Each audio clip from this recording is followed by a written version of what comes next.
గట్టిగా చెప్పండి ఒకసారి. బాలుడు నడవవలసిన త్రోవను వానికి నేర్పుము, పెద్దవాడైనప్పుడు వాడు దాని నుండి తొలగిపోడు. మర్యాదగా మీ పిల్లల్ని తీసుకెళ్ళి ఎక్కువసేపు చెప్పించుకోవద్దు. చిన్నపిల్లల ప్రార్థనలో అప్పచెప్పండి. మీకు వాక్యం వినే అవకాశం ఉంటుంది. ప్రశాంతంగా ఖర్చు కూడా తగ్గిద్ది.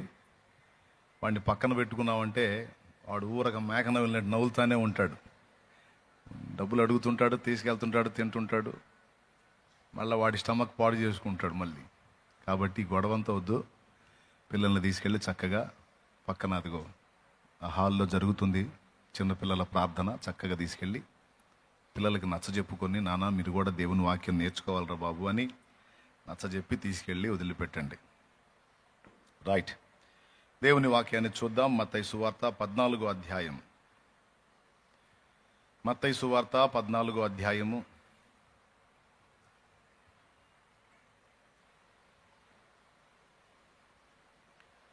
19వ వచనాన్ని చదువుకుందాం. చూడండి, నేనే చదువుతాను. పచ్చిక మీద కూర్చుండుడని జనులకు ఆజ్ఞాపించి ఆ 5 రొట్టెలను 2 చేపలను పట్టుకొని ఆకాశం వైపు కనులెత్తి ఆశీర్వదించి ఆ రొట్టెలు విరిచి శిష్యులకు ఇచ్చెను. శిష్యులు జనులకు వడ్డించిరి.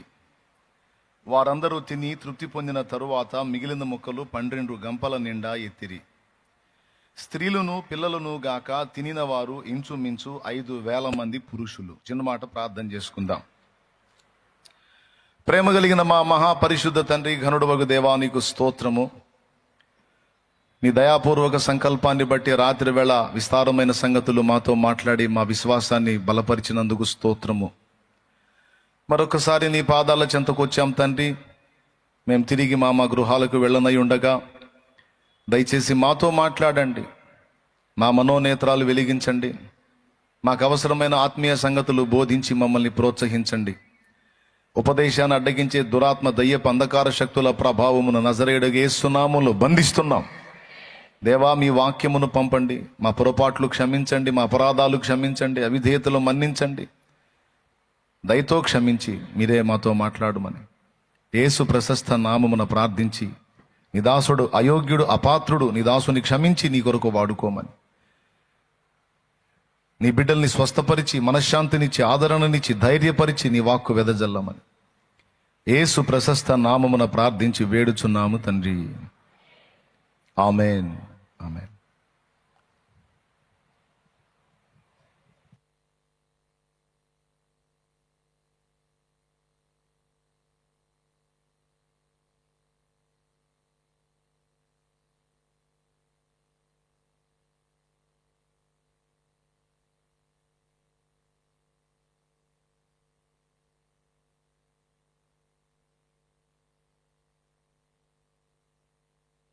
వాడితో మాట్లాడుకుంటున్నాలే. మళ్ళీ ఇందాక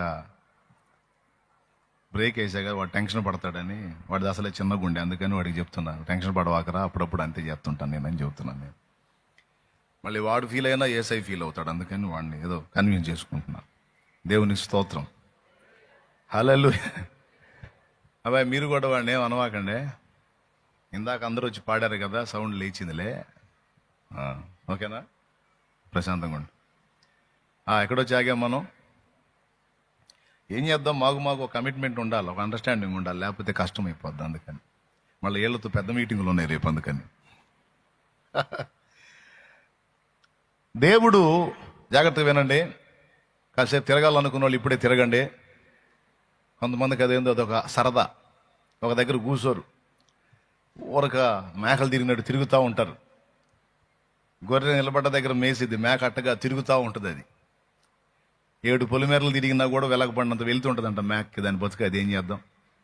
అట్లనే కొంతమంది కాస్త ప్రశాంతం కూర్చొని నింపాది కూర్చొని దేవుని మాటలు ఏందాం అనుకోరు, ఊరకట్టు ఇటు తిరుగుతూ ఉంటారు. కొంతమంది ఏమో వచ్చేది చర్చికి, తిరిగేదేమో రోడ్ల మీద. ఆ కొట్ల దగ్గరికి పోయి ఆ బఠా నీళ్ళు, శనక్కాయ పప్పులు తీసుకొని తింటా నవ్వులుకుంటా తిరుగుతూ ఉంటారు మేకల్లాగా. ఆ రోడ్ల మీద తిరుగుతూ ఉంటారు. వాళ్ళు వచ్చేది ఎందుకంటే రోడ్ల మీద తిరగటానికి. కొంతమంది అట్టుంటారు. దయచేసి వాక్యం మొదలుపెట్టినప్పుడు ఎవరు అటు ఇటు తిరగొద్దు. నువ్వు ఎంతో కష్టపడి చాలా దూరం నుంచి డబ్బులు వెచ్చించుకొని నానా బాధలు పడి దేవుని సన్నిధికి వచ్చావు. దేవుని మాటలు వినాలి సీరియస్గా. చదువుకున్నోడికి చదువు లేనోడికి అందరికీ అర్థమయ్యేటట్టు చెప్పడానికి నా వంతు ప్రయత్నం నేను చేస్తున్నా. కాబట్టి అందరికీ వాక్యం అర్థమైద్దని నా నమ్మకం. కాబట్టి తప్పకుండా వినటానికి మీరు మనసునివ్వండి. దేవుడు మన విషయంలో ఆయన స్పందించే తీరు మీకు అందించాలని ప్రేరేపించబడ్డాను. ఆయన ఒక కొండ మీద బోధ చేస్తున్నాడు, ఒక ప్రదేశంలో, ఒక ఎత్తైన ప్రదేశంలో. చాలామంది మనుషులు అక్కడికి వచ్చారు, వాక్యం విన్నారు. పాపం వాళ్ళ ఆహారం ఏం తీసుకోలేదు. ఆయన వాక్యం బోధించడమే కాదు, వాళ్ళ కడుపులు కూడా చూసే దేవుడు ఆయన. వీళ్ళు తినటానికి ఏమీ లేనట్టుంది. వీళ్ళని ఇలాగ పంపేస్తే పాపం అలసిపోయి మార్గంలో ఇబ్బంది పడతారేమో, వాళ్ళని అట్లా ఖాళీ కడుపులతో పంపటం నాకు ఇష్టం లేదు, వాళ్ళకి ఏదన్నా అంత ఆహారం పెట్టండి అని అన్నాడు. వాళ్ళు అన్నారు, ఇంతమంది చాలామంది సమూహం ఉన్నారు, ఆడాళ్ళు పిల్లలు పెద్దోళ్ళు అందరూ కలిసి వేల సంఖ్యలో ఉన్నారు. వీళ్ళందరూ ఇంతమందికి ఆహారం పెట్టాలంటే పెద్ద మొత్తంలో ఖర్చు అయింది. ఖర్చు సంగతి అటుంచి ఇంతమందికి ఒక్కసారి ఇప్పుడే రెడీ చేయటం అంటే చాలా కష్టం. ఒకటి పెద్ద మొత్తం ఖర్చు, రెండవది డబ్బు పెట్టినా ఇప్పుడు ఇంతమందికి ఆహారం అంటే అది చాలా కష్టం అని వాళ్ళలో వాళ్ళు మాట్లాడుకుంటున్నారు. యేసు ప్రభు అన్నాడు, మీ దగ్గర ఏమైనా ఉందా అన్నాడు. మీ దగ్గర ఏమైనా ఉందా అంటే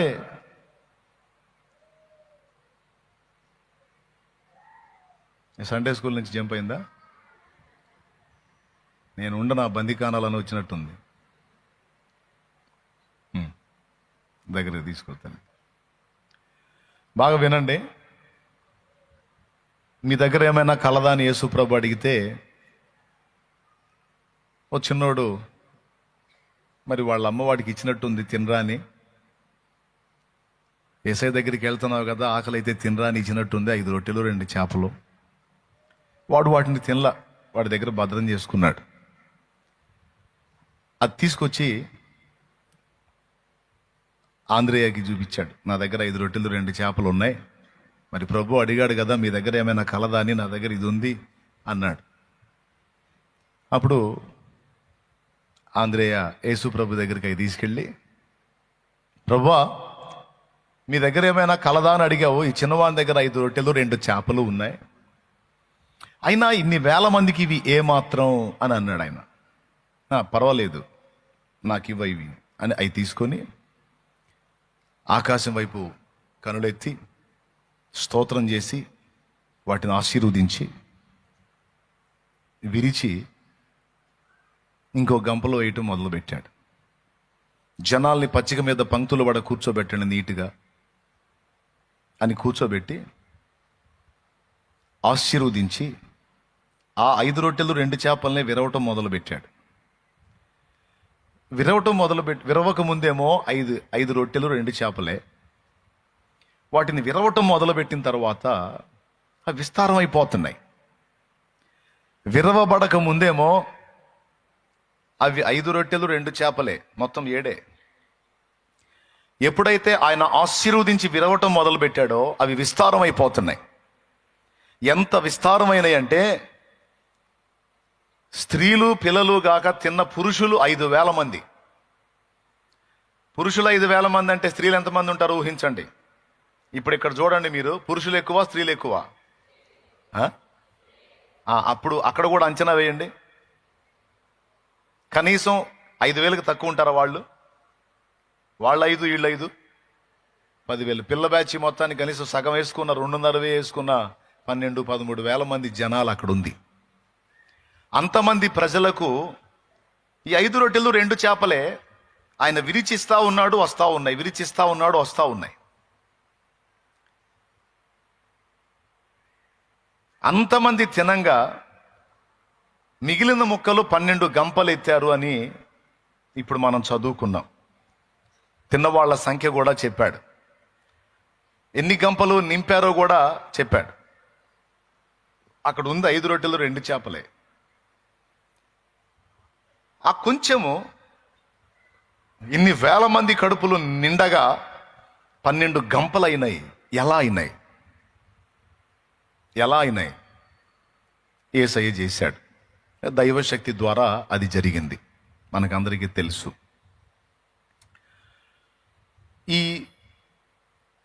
రొట్టెలని ఆశీర్వదించి విరిచాడు అని రాసుంది. ఇక్కడ ఏం చేశాడంటే రొట్టెల్ని ముందు ఆశీర్వదించి తర్వాత విరిచాడు. బాగా వినండి. ఇది అంటావా అనవా? నేను ఖచ్చితంగా ఆ మాట అడుగుతాను అన్నోళ్ళు చేతులు ఎత్తండి. ఎన్ని అంశాలైనా నువ్వు ప్రార్థన చేయి, కనీసం చివరిలోనైనా దేవా దయచేసి నన్ను ఆశీర్వదించు, నన్ను ఆశీర్వదించు అని అడుగుతాం. ఆశీర్వాదాల్లో రకాలు ఉన్నాయి. శరీర సంబంధమైన ఆశీర్వాదాలు, మానసిక పరమైన ఆశీర్వాదాలు, ఆత్మ సంబంధమైన ఆశీర్వాదాలు. 3 రకాల ఆశీర్వాదాలు ఉన్నాయి. కొంతమందికి సమృద్ధి ఆహారం ఉంటుంది కానీ మనసులో శాంతి ఉండదు. ఇప్పుడు మనసులో శాంతి రావాలన్నా కూడా దేవుడు దయ చూపాల్సిందే.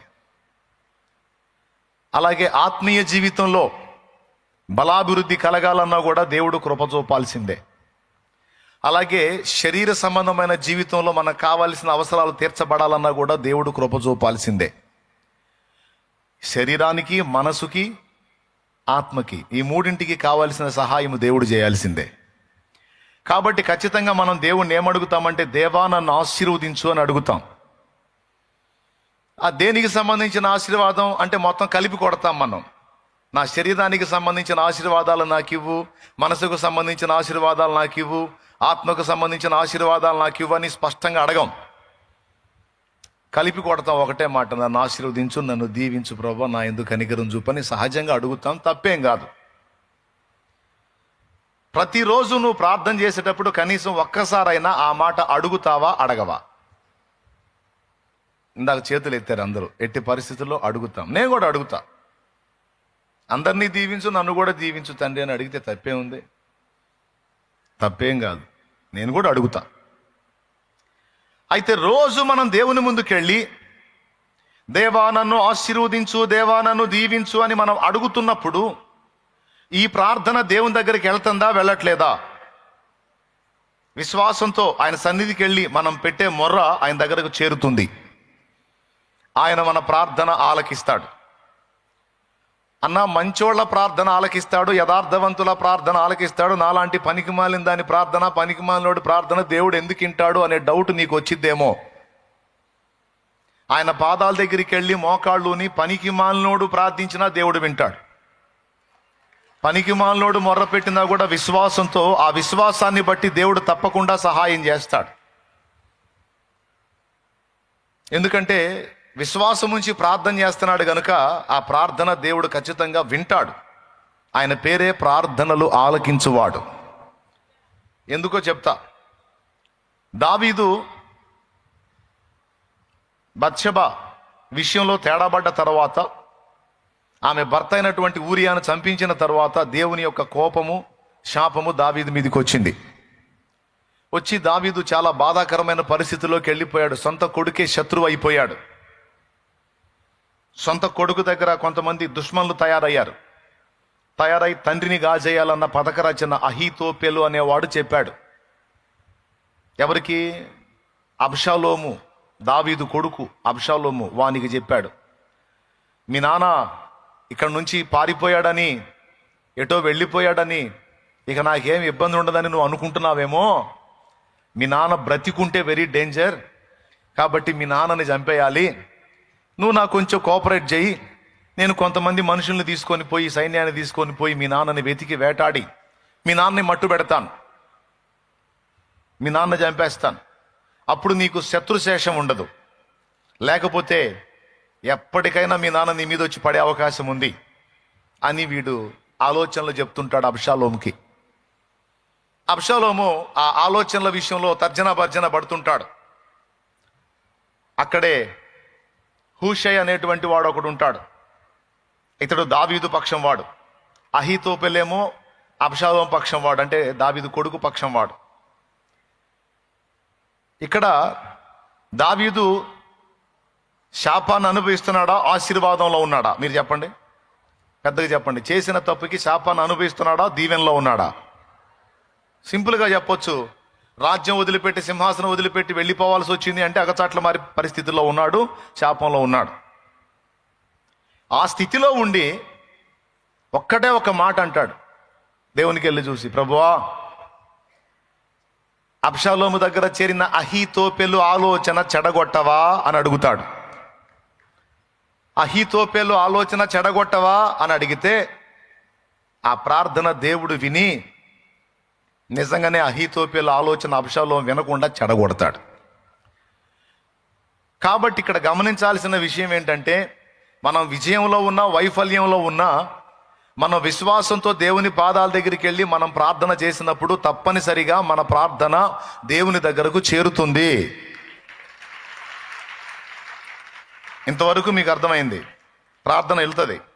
ఇప్పుడు నువ్వు ప్రతిరోజు దేవుని దగ్గరికి వెళ్ళి మోకాళ్ళుని నువ్వు ఖచ్చితంగా ప్రార్థన చేసే ప్రతిసారి, నా తండ్రి నన్ను ఆశీర్వదించు, నా కుటుంబాన్ని ఆశీర్వదించు, నా బిడ్డలను ఆశీర్వదించు, నా భర్తను ఆశీర్వదించు, నా భార్యను ఆశీర్వదించు, నా తల్లిదండ్రుల్ని ఆశీర్వదించు అని మనం రకరకాలుగా ప్రార్థనలు చేస్తాం.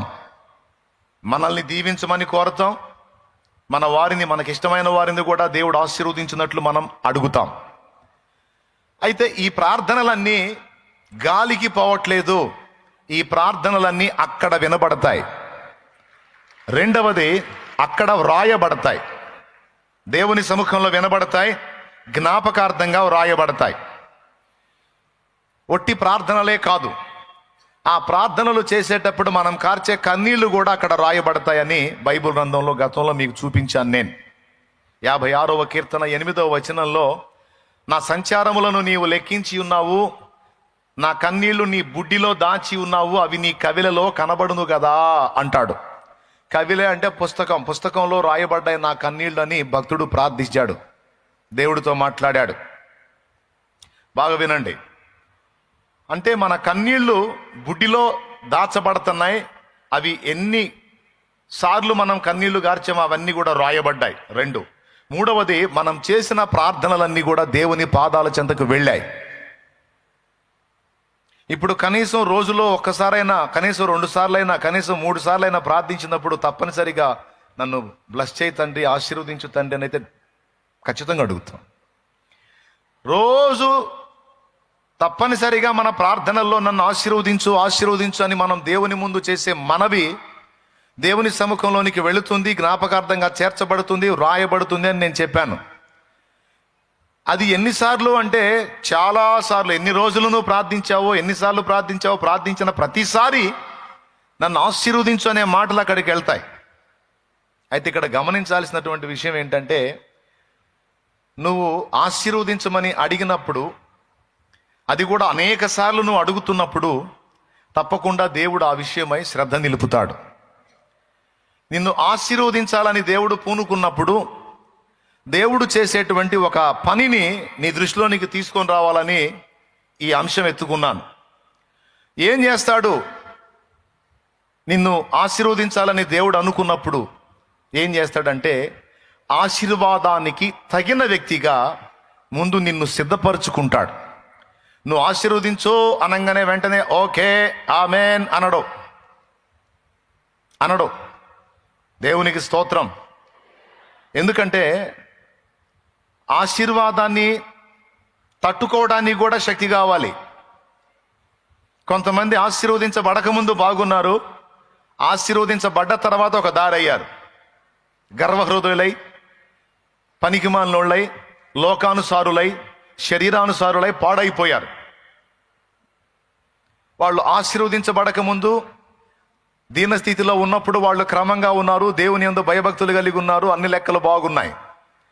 వాళ్ళు ఎప్పుడైతే దేవుని ఆశీర్వాదాన్ని పొందారో, ఆశీర్వాదం పొందిన తర్వాత దెబ్బతిన్నారు. ఎక్కడ దాకా అవసరం, దావీదు సంగతే చెప్తా. మళ్ళీ గొర్రెలు కాసుకునేటప్పుడు, ఇంట్లో అందరి చేత చీచా అనిపించుకునేటప్పుడు, అందరి చేత పనులు చెప్పించుకొని పనులు చేసే స్థితిలో ఉన్నప్పుడు, ఎండకెండి వానగదడిసి నానా బాధలు పడుతున్నప్పుడు దావీదు బాగానే ఉన్నాడు. దేవుడు దావీదును ఆశీర్వదించాడు, దావీదు రాజు అయ్యాడు, ఇంటి వాళ్ళు అతన్ని గణపరిచారు, సమాజం గణపరిచింది, ఇశ్రాయేలు సర్వ సమాజము రాజా అని ఆయనకు లోబడింది. ఇక ఆయన ఆడిందే ఆట, పాడిందే పాట. మీరు గమనించాలి, దావీదు దీనుడుగా ఉన్నప్పుడు, ఇబ్బంది కొలిమిలో ఉన్నప్పుడు దావీదు అద్భుతంగా ఉన్నాడు. దావీదు ఆశీర్వదించబడిన తరువాత దెబ్బతిన్నాడు. అవునా కాదా? పెద్దగా చెప్పండి. సౌలు బతుకు కూడా అంతే, సంసోను బతుకు కూడా అంతే. మీరు ఏ భక్తుని జీవితమైనా చూడండి, చాలా వరకు ఎక్కువ శాతం మంది భక్తులు ఆశీర్వదించబడక ముందు ఒక రకంగా ఉన్నారు, దేవుడు వారిని ఆశీర్వదించిన తరువాత తేడా పడ్డారు. అందుకే నేను అంటాను, దేవుని ఆశీర్వాదాన్ని తట్టుకోవటానికి కూడా శక్తి కావాలి. దేవుని యొక్క దీవెనలను తట్టుకోవటానికి కూడా శక్తి కావాలి, బలం కావాలి. లేకపోతే దెబ్బతినే అవకాశం ఉంది. బేదరికంలో, లేమిలో ఉన్న వినయం, సాత్వికం, మృదుత్వం సంపన్న స్థితిలోకి వెళ్ళినప్పుడు అది కోల్పోయే ఛాన్స్ ఉంది. అందుకే మనల్ని ప్రేమించే దేవుడు, మన ఎడల కృప చూపుతున్న దేవుడు, మనం ఆశీర్వదించు అనగానే ఆశీర్వదించడు. మరి ఏం చేస్తాడంటే, ఆశీర్వాదానికి, నువ్వు ఏ విధమైన ఆశీర్వాదాలు కోరుతున్నావో ఆ విధమైన ఆశీర్వాదాన్ని పొందటానికి, తట్టుకోవటానికి అనుకూలమైన వ్యక్తిగా నిన్ను సిద్ధపరచడానికి దేవుడు ముందు మొదలు పెడతాడు. ఏమన్నా అర్థమైందా? ఆ దీవెనను తట్టుకోవటానికి, ఆ ఆశీర్వాదాన్ని పొందటానికి తగిన వ్యక్తులుగా మనల్ని ముందు రెడీ చేసుకుంటాడు. అలాగాని రెడీ చేయకుండా మనకి బ్లెస్సింగ్ ఇచ్చాడు అనుకో, ఫర్ ఎగ్జాంపుల్, ఎక్కడ దాకా వద్దండి, దేవా నాకు వరమియవా, కృప వరమియవా, కృప వరమియవా అని కొంతమంది ప్రార్థన చేస్తారు.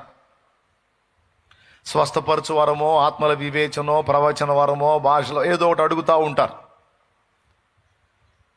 దేవుడు ఆమెన్ అని వరం ఇచ్చాడు అనుకో, వీళ్ళు ప్రార్థించినప్పుడు అద్భుతాలు జరిగినాయి అనుకో, ఇక వీళ్ళు భూమి మీద నిలబడరు. వీళ్ళు ఇంత ఆకాశంలోనే తిరుగుతూ ఉంటారు. ఇక వాళ్ళని గురించి వాళ్ళు ఎక్కువ తలంపుల్లోకి వెళ్ళిపోతారు.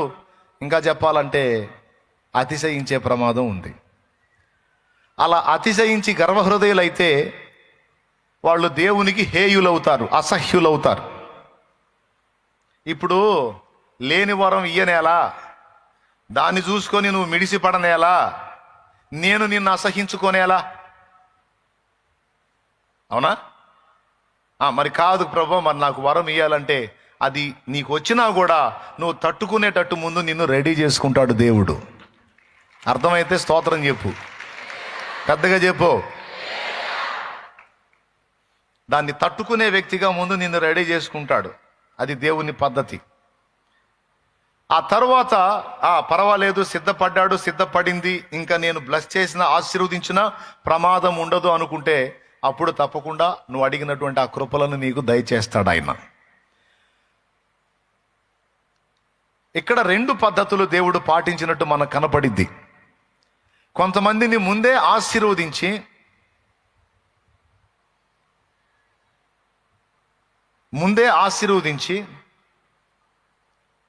తర్వాత ఆయన అనుకున్న పని చేస్తాడు. కొంతమందిని ముందు అనుకున్న పని చేసి తర్వాత ఆశీర్వదిస్తాడు. ఇంతకు అసలు అనుకున్న పని ఏందో అంటే, ఇందాక చదివాంగా, విరగ్గొట్టడం. దేవునికి స్తోత్రం కలుగును గాక. ఏంటా పని? విరగ్గొట్టడం అంటారు. ఇంత కష్టపడి చెప్పింది ఈ పాయింట్గా అనుకోవాకండి, అది చాలా ముఖ్యమైన పాయింట్. విరగ్గొట్టడం. మనల్ని నానా విధాలుగా దేవుడు, ఆశ్చర్యం ఏంటంటే, ఆశీర్వదించు ప్రభా, దీవించు ప్రభా అని మనం ప్రార్థన చేస్తుంటే అగచాట్లు ఎక్కువ అవుతుంటాయి, బాధలు ఎక్కువ అవుతుంటాయి, సమస్యలు ఎక్కువ అవుతుంటాయి, ఎదురు దెబ్బలు ఎక్కువ అవుతుంటాయి. ఏందో అర్థం కాదు. మనం ప్రార్థన ఏమన్నా రాంగ్ చేస్తున్నావా? లేదు. ఎవరైనా ప్రార్థన చేసేటప్పుడు బ్లెస్ చేయమని కోరుకుంటారు, ఆశీర్వదించమని కోరుకుంటారు. కానీ అలా కోరితే ఎలా అవుతుంది? ఏంది? ఎందుకు అలా అవుతుంది అంటే, దేవుడి సిద్ధపరచుటలో భాగం అది. నీవు ఆశీర్వదించమని అడిగినప్పుడల్లా నీ ప్రార్థన అక్కడ వినబడింది. దేవుడు తన పనికి తాను పూనుకున్నాడు. మరి ఆ ఆశీర్వాదాన్ని నీవు స్వతంత్రించుకున్నట్లు, దాన్ని తట్టుకొని నిలుచున్నట్లు ఆయన నిన్ను సిద్ధపరచడం మొదలు పెడతాడు. ఆ సిద్ధపరిచే ప్రక్రియ పేరే విరగగొట్టుట అనేది. 5 రొట్టెలు 2 చేపలు విరవబడక ముందు అవి అంతవరకే ఉన్నాయి. అది ఒకని ఆహారం మాత్రమే. అది కూడా ఒక చిన్నవాడు తీసుకొచ్చి ఇచ్చాడని రాస్తుంది గ్రంథంలో. అంటే 5 రొట్టెలు 2 చేపలు ఒక చిన్నవాడు తినగల ఆహారం, ఒక బాలుడు తినగల ఆహారం. అది ఒక్కనిదా 1000 మందిదా? నోరు తెలిసి అందరూ చెప్పండి. ఒక్కరిదే. కానీ ఎప్పుడైతే ఆయన ఆశీర్వదించి విరిచాడో అది వేలాది మంది ఆహారంగా మార్చబడింది.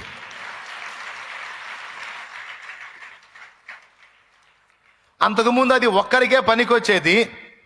ఆయన ఆశీర్వదించి విరిచిన తరువాత అది వేలాది మందికి ఉపయోగంగా మారింది. స్తోత్రం. అందుకే భక్తుడు పాడాడు ఒక పాట, విరిగిన మనసు నలిగిన హృదయం. పాట ఎత్తుకోగానే విరిగే అని పాటలోకి వెళ్ళొద్దు.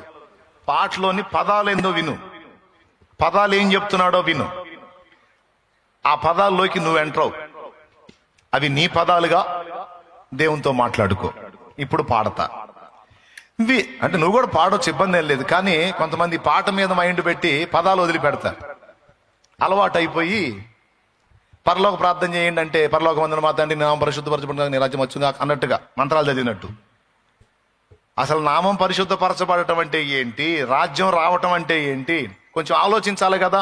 చిత్తం నెరవేరటం అంటే ఏంటి? ఏం కాదు, పరలోక ప్రార్థన చేయండి అంటే చాలు. పరలోకమందున్న మా తండ్రి నీ నామం పరిశుద్ధపరచబడును గాక, నీ రాజ్యం మాకు వచ్చును గాక, నీ చిత్తం పరలోకమందు నెరవేర్చినట్లు భూమి అందు నెరవేరును గాక, మాకు కావాల్సిన అందిన ఆహారం నేను మాకు దయచేయి, మా పట్ల అపరాధం చేసిన మేము క్షమించిన ప్రకారం మేము అపరాధంలో క్షమించు, మమ్మల్ని శోధనలో తెగ దుష్టు నుంచి కీడు నుంచి తప్పించి చేసిన రాజ్యం బలం మహిమ శక్తి సర్వ నిరంతరం దేవనామ తండ్రి ఆమె. బాగా చెప్పి చెప్పి చెప్పి చెప్పి అలవాటు అయిపోయి అందులో ఉన్నటువంటి విషయాలను ఆలోచించడం మానేసి మంత్రాలు చదివినట్టు చదువుకుంటా పోతుంటారు. అట్లా కరెక్ట్ కాదు. పాట అయినా ప్రార్థన అయినా కొద్దిగా ఆలోచించాలి, ఏంది ఈడి సోప అని. ఎవరి సోప? భక్తుడి సోప. ఇప్పుడు పాడతా వినండి. విరిగిన మనసు నలిగిన హృదయం, విరిగిన మనసు నలిగిన హృదయం, నీకిష్టమైన బలియాగములా నీ చేతితోనే విరచిన రొట్టెనై ఆహారమౌదును అనేకులకు. నీ చేతితోనే విరచిన రొట్టెనై ఆహారమౌదును అనేకులకు. మహిమ స్వరూపుడా మృత్యుంజయుడా మరణపు ముల్లును విరచిన వాడా, నీకే స్తోత్రములు నా యేసయ్యా, నీకే స్తోత్రములు. దేవునికి మహిమ. దేవుడు ఏం చేస్తాడు? ఏం చెప్తున్నాడు ఇక్కడ? నీ చేతితోనే విరచిన రొట్టెనయి ఆహారమవుదును అనేకులకు అన్నాడు ఆయన. ఈరోజు దేవుడు నిన్ను కొన్ని పరిస్థితుల గుండా తీసుకెళ్తున్నాడు. కొన్ని విషయాలలో నిన్ను విరగొడుతున్నట్టు నీకు అర్థమవుతుంది. నీ వాళ్ళను కూడా కొన్ని విషయాల్లో విరగొడుతున్నట్టు నీకు స్పష్టంగా అర్థమవుతుంది. అలా నిన్ను విరగొట్టినా నీ వాళ్ళని విరగొట్టినా నీకు ముందు బాధ కలిగిద్ది. కొన్నిసార్లు అర్థం కాక ఆవేశం కూడా కట్టలు దించుకుంటుంది. వెంటనే బొటన వేలు ఇలా పెట్టి ఎందుకు ఇలా చేస్తున్నావు అనే ప్రశ్న కూడా నీవు దేవుణ్ణి అడిగే అవకాశం ఉంది. దానికి దేవుని సమాధానం ఏంటంటే, నీవు విరవబడకపోతే ఒంటిగానే ఉంటావు. నిన్ను నేను గాని విరిచినట్లయితే నీవు 1000 మందికి దీవెనగా మారుతావు.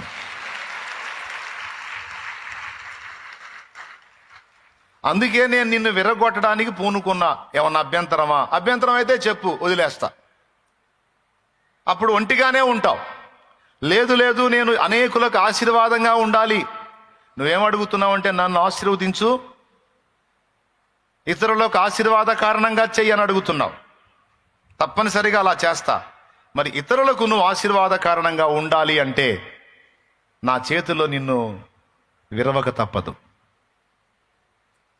విరవని రొట్టె ఒక్కటే, విరిగిన రొట్టె 1000 మందికి ఆహారం. ఇప్పుడు చెప్పు, నీ మట్టుకు నువ్వు బతకాలనుకుంటున్నావా? 1000 మందికి దీవెనగా ఉండాలనుకుంటున్నావా? ఎంతమందికి ఆశ ఉందో చేతులు ఎత్తండి. కొంతమంది చేతులు ఎత్తలా. నీ మట్టుకు నువ్వే బతకాలనుకుంటున్నావా తమ్ముడా? 1000 మందికి దీవెన కావాలనుకుంటున్నావా? నీ వల్ల అనేక మంది ఆశీర్వదించబడాలనుకుంటున్నావా? పెద్దగా చెప్పండి. డౌట్ లేదుగా?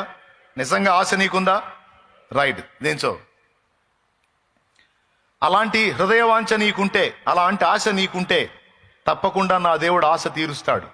ఆ ఆశ తీర్చుటలో భాగమే నిన్ను విరగగొట్టే ప్రక్రియ. చాలా విషయాలలో మనం విరవబడాల్సి ఉంది. ఎందులో విరవబడాల్సి ఉంది, ఏ ఏ విషయాల్లో విరవబడాల్సి ఉందో మనకు కూడా అర్థం కాదు, కానీ ఆయనకు బాగా తెలుసు. ఎందుకంటే ఆయన అగ్ని వంటి నేత్రాలతో మన హృదయ స్థితిని గమనిస్తాడు. మన దగ్గర మైనస్లేంటో ప్లస్లేంటో మొత్తం చూస్తాడు. ఎక్కడెక్కడ ఎగస్టాలు ఉన్నాయో, ఎక్కడ విరగొట్టాల్సి ఉందో బాగా పరిశీలన చేసి సరైన రీతిలోనే ఓ పద్ధతి ప్రకారం విరగొడుతుంటాడు. ఆ విరగొట్టినప్పుడు ఎవరికైనా హాయిగా ఉంటుందా, బాధ కలిగిద్దా? పెద్దగా చెప్పండి. ఖచ్చితంగా బాధ కలిగిద్ది. అయినా సరే ఈ విరగొట్టబడటం అనేది ఆశీర్వాదకరమైన విరగొట్టబడటం. ఇది అనేకులకు దీవెనకరంగా నిన్ను మార్చడానికి దేవుడు పూనుకున్న కార్యం. నువ్వు నీ గుండెల్లో ఆశించావు కదా. ఇప్పుడు నేను కూడా సేవలోకి రాకముందు తెగ అడిగేవాడిని, మోకాళ్ళు వేసి, దేవా నన్ను ఆశీర్వదించు, ఇతరులకు కూడా నన్ను ఆశీర్వాద కారణంగా చేయని. ఎందుకంటే ప్రసంగాలు విని ఇలాంటి ప్రార్థన చేసేవాడిని మోకాళ్ళు వేసి. దేవునికి స్తోత్రం. నేనొక్కడిని నా కోసం బతికితే ఆ బతికి అర్థమే ఉంది ప్రభువా. 1000 మందికి దీవెనకరంగా బతకాలి ప్రభువా. కనీసం 10 మందికి ప్రయోజనకరంగా బతకపోతే ఆ బ్రతుకి అర్థం ఏంటి, పరమార్థం ఏంటి? కనీసం 10 మందికి ప్రయోజనకరం కాని బ్రతుకు బ్రతికేనా? నన్ను 10 మందికి ప్రయోజనకరంగా చేయి తండ్రి అని గట్టిగా ప్రార్థన చేయటం మొదలుపెట్టిన దగ్గర నుంచి గట్టిగా అగచాట్లు స్టార్ట్ అయినాయి. What is this? వంకాయ పులుసు అనలే. దేవునికి స్తోత్రం. నేను ఒకటి అడుగుతుంటే ఇంకొకటి జరుగుతుంది. ఏ స్థితికి వెళ్ళిపోయానంటే, నన్ను ఆశీర్వదించు, 10 మందికి ప్రయోజనకరంగా నన్ను మార్చు, నన్ను ఆశీర్వదించు, నన్ను దీవించని అడిగే కొద్దీ నలుగుడు ఎక్కువైంది, విరుగుడు ఎక్కువైంది. చివరికి ఏ పరిస్థితి వచ్చిందంటే, నాలాంటోడు ఒకడు బతకటం అవసరం అంటావా అన్న విరక్తిలోకి వెళ్ళిపోయా. ఇన్నిసార్లు ఆశీర్వదించమని అడిగిన నేనే మళ్ళీ ఆయన ముందుకెళ్ళి, నాలాంటోడు బతకటం అవసరం అంటావా ప్రభువా? నా అంతటి నేను చేస్తే నరకానికి పోతా, నన్ను నువ్వు తీసుకోవచ్చుగా. ఈ ఇబ్బందికరమైన కొలిమిలో నేను ఎంతకాలం మనుగడ సాగించగలను? నా వల్ల కాదు, నన్ను తీసుకోవచ్చుగా అని ఎట్లా ప్రశ్న వేశా. అంతకుముందు నేను చేసిన ప్రార్థనలు ఏంది? నన్ను దీవించు, 10 మందికి ప్రయోజనకరంగా చెయ్యని. ఆ ప్రార్థనలు చేయటం మొదలుపెట్టిన తర్వాత ఏ స్థితి వచ్చింది నాకు? ఈ ధర్మ సందేహాలు మీకు కూడా ఉంటాయి, అందుకని చెబుతున్నాను నేను. నాకు అదే డౌట్ అన్నయ్య, నేను అలా ప్రార్థన చేసిన కాడి నుంచి ఏందో అన్ని విధాలు విరిగిపోయాను అన్నయ్య, అగసాట్లు ఎక్కువైపోయినాయి అన్నయ్య. అదే కారణం చెప్తున్నా. దేవుణ్ణి నేను అడిగి వినబడలేదా? ఏంది ఇలాగ అప్పచెప్పాడేంది నన్ను? శ్రమ కొలిమికి, ఇబ్బంది కొలిమికి అప్పచెప్పాడేంది? లేమికి, దరిద్రతకు అప్పచెప్పాడేంది? వేదనకు అప్పచెప్పాడేంది? నిందకు అప్పచెప్పాడేంది? అవమానానికి అప్పచెప్పాడేంది? బాధకు అప్పచెప్పాడేంది? శోధనకు అప్పచెప్పాడేంది? కన్నీళ్లకు అప్పచెప్పాడేంది అనుకున్నా. మొత్తుకుంటున్నా కుయ్యో కుయ్యో అని. ఆయన ఏం మాట్లాడట్లా. మౌనంగా డిఫరెంట్ టైపుల్లో ఆయన పని ఆయన చేసుకుంటూ వెళ్తున్నాడు. స్తోత్రం. అలా ఎందుకు చేశాడో, ఆనాడు అలా ఎందుకు స్పందించాడో, అలా ఎందుకు ప్రవర్తించాడో ఈనాడు అర్థమవుతుంది, ఆనాడు అర్థం కాల. నిన్ను ఎర్రగొట్టమన్నానా, ఆశీర్వాదకరంగా మార్చమన్నానా? ఏం చేస్తున్నావు అయ్యా నువ్వు? 10 మందికి దీవెనకరంగా మార్చమన్నాను కానీ నన్ను పట్టుకొని ఎర్రగొట్టమన్నానా? ఆయన చెప్పే మాట ఏంటంటే, అరే ఇది జరగకపోతే అది జరగదరా అంటాడు. ఇది జరగకపోతే అది జరగదు బేటా. 10 మందికి నువ్వు ప్రయోజనకారిగా కావాలంటే కొన్ని విషయాలలో నువ్వు విరవబడాలి బిడ్డ అంటాడు ఆయన. అర్థమయ్యేటట్టు చేశాడు. తర్వాత ఇప్పుడు మీ మనసుకు మీకేమనిపిస్తుందంటే శాలేమన్న లైఫ్ ధన్యం కదా అనిపిస్తుంది. అబ్బా ఏం జీవితం, ఈ జీవితం నీవు సంతోషించేటట్టు నీవు మెచ్చేటట్టు తయారు కావడానికి బోల్డన్ని కోటింగులు తింది. ఇప్పుడు కూడా తింటానే ఉంది, ఇప్పుడు కూడా కోటింగ్ పడతానే ఉంది. ఈ కోటింగ్ ఎందుకంటే ఇంకా అత్యధికమైనటువంటి ఆశీర్వాదంలోకి తీసుకెళ్ళడానికి.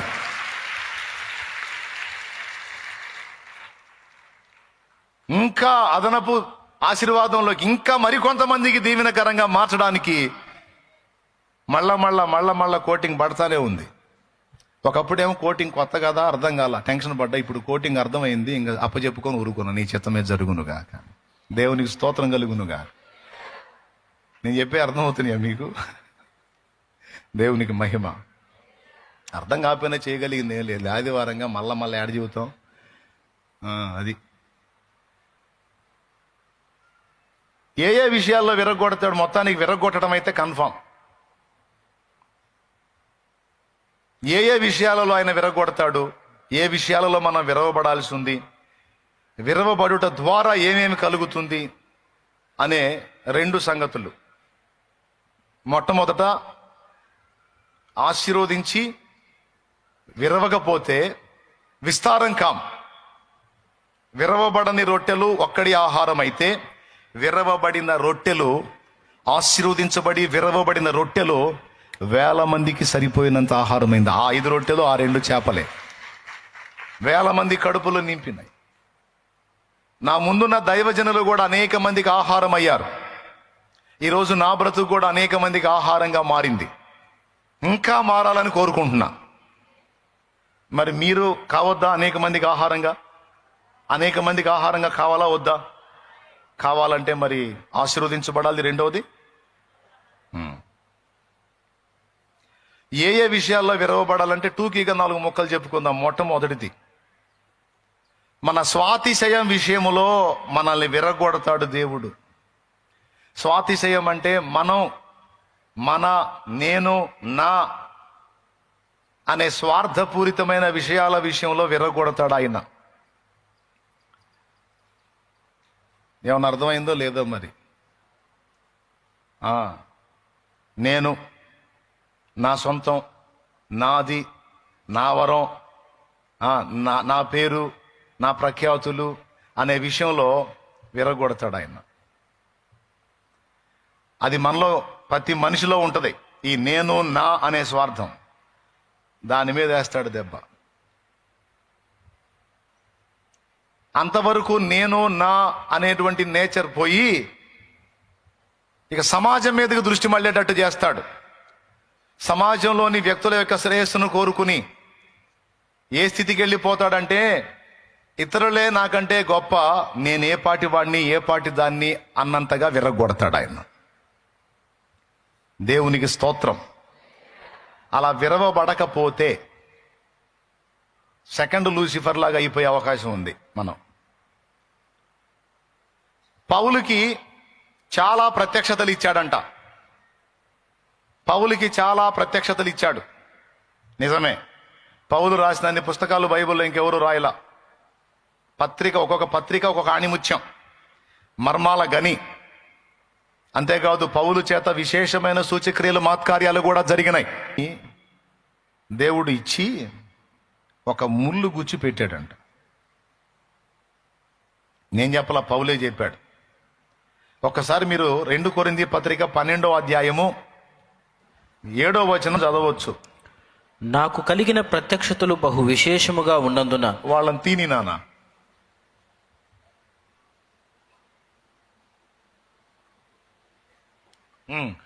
నాకు కలిగిన ప్రత్యక్షతలు బహు విశేషముగా ఉన్నందున నేను అత్యధికముగా హెచ్చిపోకును నిమిత్తము నాకు శరీరములో ఒక ముళ్ళు, నేను అత్యధికముగా హెచ్చిపోకుండా. 2 సార్లు చెప్పాడు. నేను అత్యధికముగా హెచ్చిపోకుండానట్లంటే ఉప్పొంగకుండునట్లు, మన మొరట భాషలో చెప్పాలంటే ఎచ్చులు పడకుండునట్లు. ఓకే, ఏం పడకుండునట్లు? హెచ్చిపోకుండునట్లు, హెచ్చులే ఎచ్చులు.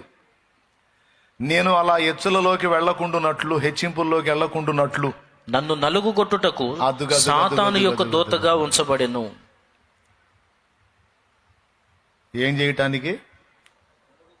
చేయటానికి నలగొట్టడానికంట.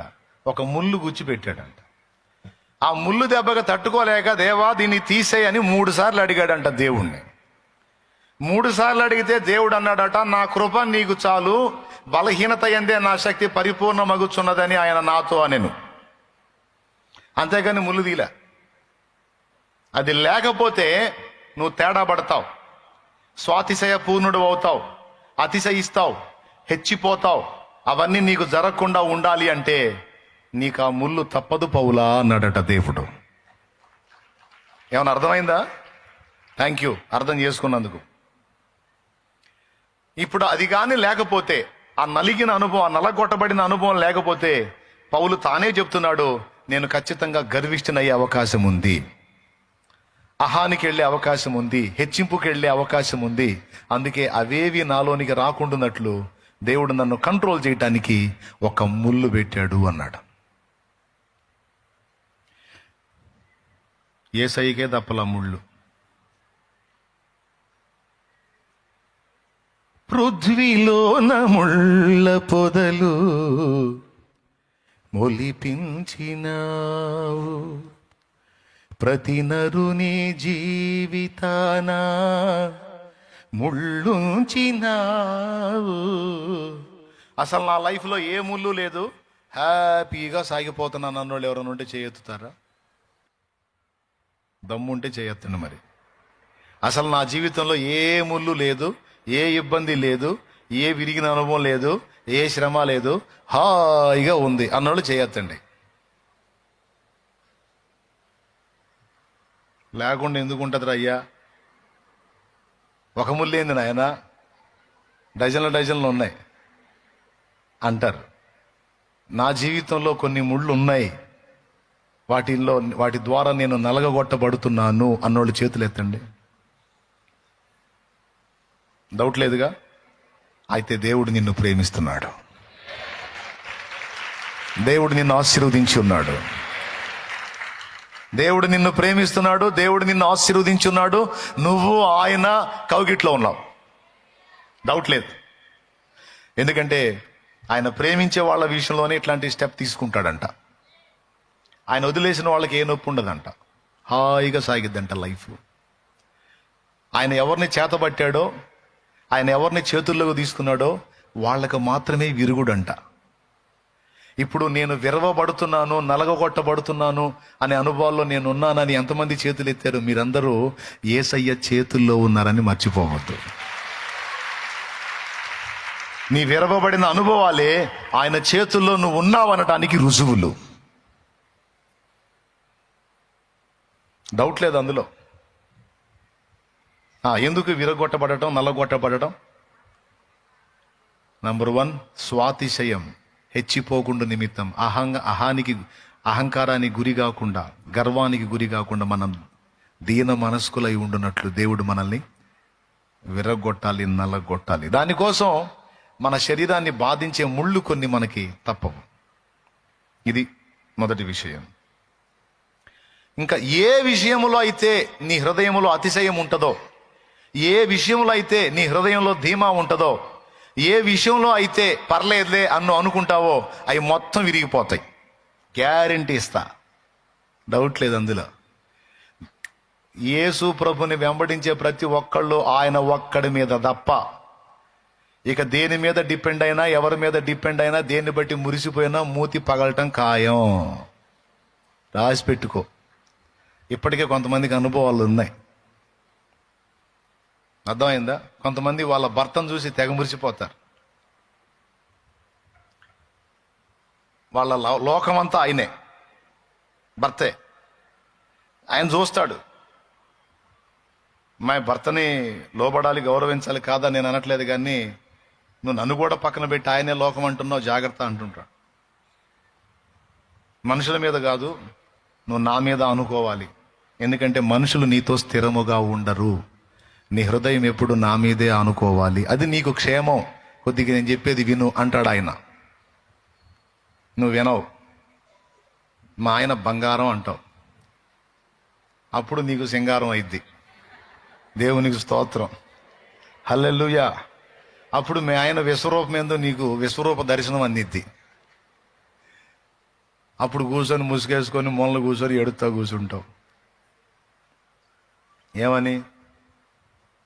మోసపోయాను ప్రభువా, ఇట్లాంటోడు అనుకోలేదు ప్రభువా అనేది నీకే అర్థమయ్యిద్ది.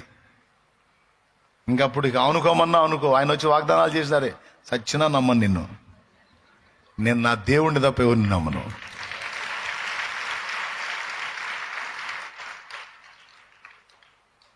ఒక్కొక్కళ్ళకి భార్య ప్రపంచం.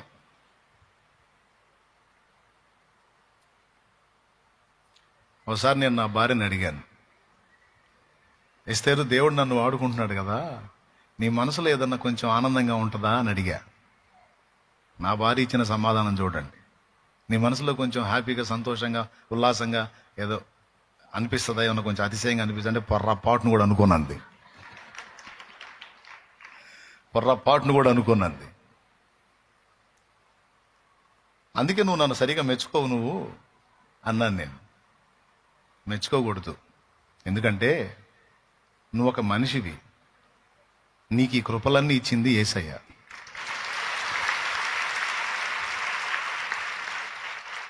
ఏదన్నా చేశాడు నీ ద్వారా అంటే అది ఆయన చేసిన పని. నిన్ను వాడుకున్నాడు, అందుకు నువ్వు ధన్యుడివి.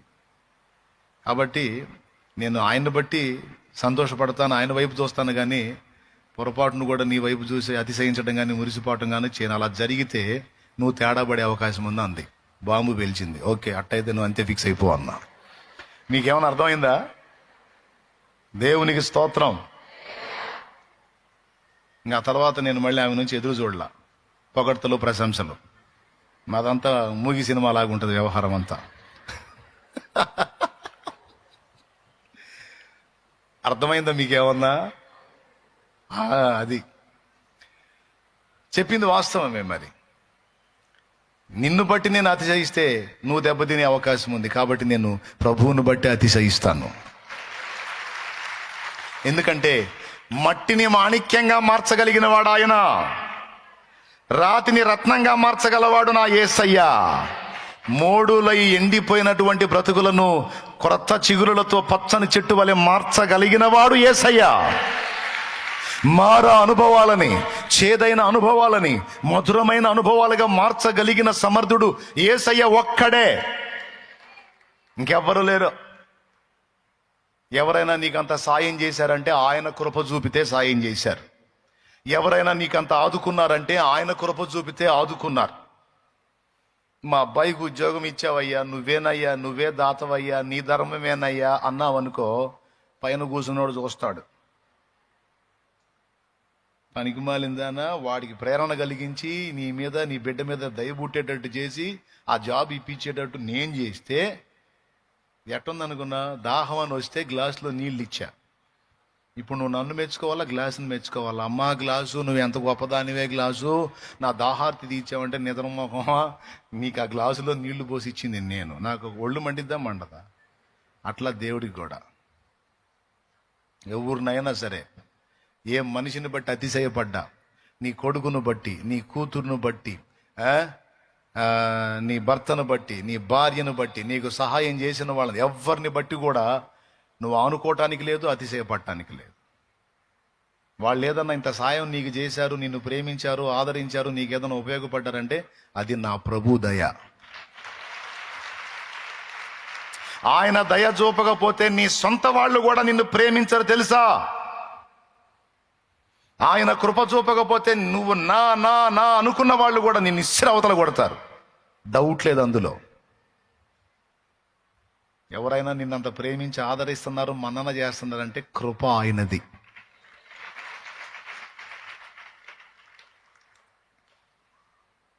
వెనక ఓల్డేజ్ హోమ్లో ముసలోళ్ళు ఉన్నారు, పోయి అడగండి. బోల్డంత సంతానం, బోల్డంత కుటుంబం ఉంది, తీసుకొచ్చి ఆడబడేశారు. ఏరి సొంత వాళ్ళ ప్రేమ ఏది? మీరు బిర్యానీ ప్యాకెట్ తీసుకొచ్చేయండి, తింటా కూడా వాకిటికి వెళ్ళి చూస్తారు. ఎందుకో తెలుసా? ఏ మనవడన్నా, ఏ మనవరాలన్నా, ఏ కొడుకన్నా, ఏ కూతురన్నా అమ్మా అనుకుంటూ వస్తారేమో ఈ ప్యాకెట్లో సగం వాళ్ళకి ఇద్దామని. నెల నెల డబ్బులు వస్తాయి కదండి. ఏం డబ్బులు అయ్యి? పింఛనా? ఈ చీరల్లో మూటలు మూటలు మూటలు కడతారు, ముళ్ళు ముళ్ళేసి. వాళ్ళు కూడా భలే టయానికి వస్తారు, నెల రాగానే వస్తారు. వాళ్ళు కూడా నెల రాగానే వస్తారు. చక్కగా ఆ మూటలన్నీ ఊడదీసి డబ్బులు ఇచ్చి పంపిస్తారు. డబ్బు ప్రేమ, డబ్బు తీసుకొని పోవటానికి ప్రేమ. ఏది? అమ్మ అనుకుంటా వచ్చింది ఏది? కూతురేది? కొడుకేడి? హాస్పిటల్లో పేషెంట్లుగా పడుంటే పలకరించడానికి కూడా రారు కొంతమంది. వాళ్ళకి ఏ బలహీనత వచ్చినా, ఏ బాధ వచ్చినా, ఏ ఇబ్బంది వచ్చినా మనమే. ఏది మమత? ఏది మమకారం? ఏది? అదే పిల్లల కోసం తిన్నదో తినలేదో, తిన్నాడో తినలేదో, ఎంత కడుపు మార్చుకొని ఎన్ని బాధలు పడి వీళ్ళు చినిగిని కట్టుకొని వాళ్ళకి మంచిగా తొడిగారు. వీళ్ళు నానా బాధలు పడి అక్షరజ్ఞానం లేకపోయినా కష్టపడి వాళ్ళకి చదువు చెప్పించారు. ఇన్ని బాధలు పడి వాళ్ళకి రెక్కలు తీస్తే రెక్కలు వచ్చిన పక్షులు ఎగిరిపోయినాయి. ఆ పక్షుల మీద ఆధారపడ్డ తల్లిదండ్రుల ప్రేమ అపాసుపాలై చిన్నబుచ్చుకొని కూర్చొని ఒక్కోసారి ఏడ్చుకుంటా ఉంటారు. నేను చెప్పేది వాస్తవం. వాళ్ళ నోటితో వాళ్ళన్న మాట ఏంటో తెలుసా? నీవే లేకపోతే నేనేమయ్యుందును దేవా, నీవే లేకపోతే నేనేమయ్యుందును దేవా, ఉన్నావు నాకై ఇన్నాను ఏలుగా, ఉంటావు తోడై యెహోవా షమ్మాగా, ఉన్నావు నాకై ఇన్నాను ఏలుగా, ఉంటావు తోడై యెహోవా షమ్మాగా. ఎవరున్నారని, ఎప్పుడుంటారని, చితికిన బ్రతుకుల ఆశ్రయమెవరని, ఎవరున్నారని, ఎప్పుడుంటారని, చితికిన బ్రతుకున ఆశ్రయమెవరని, నీవే లేకపోతే నేనేమయ్యుందును దేవా, నీవే లేకపోతే నేనేమయ్యుందును దేవా, ఉన్నావు నాకై ఇన్నాను ఏలుగా, ఉంటావు తోడై యెహోవా షమ్మాగా. ఒకసారి ఆలోచించండి. నిజంగా దేవుని సన్నిధి లేకపోతే వాళ్ళు ఏ రోడ్ల పక్కన అనాథ శవాలు అయ్యేవాళ్ళు, ఎక్కడ రాలిపోయేవాళ్ళో తెలియదు. కొంతమంది యొక్క ప్రేమ, వాళ్ళ మనస్తత్వాలు, కొన్ని విషయాలు వింటంటే రోమాలు నెక్కరబొడుచుకుంటున్నాయి వాళ్ళ ప్రవర్తనల దెబ్బకి. కానీ నిజం,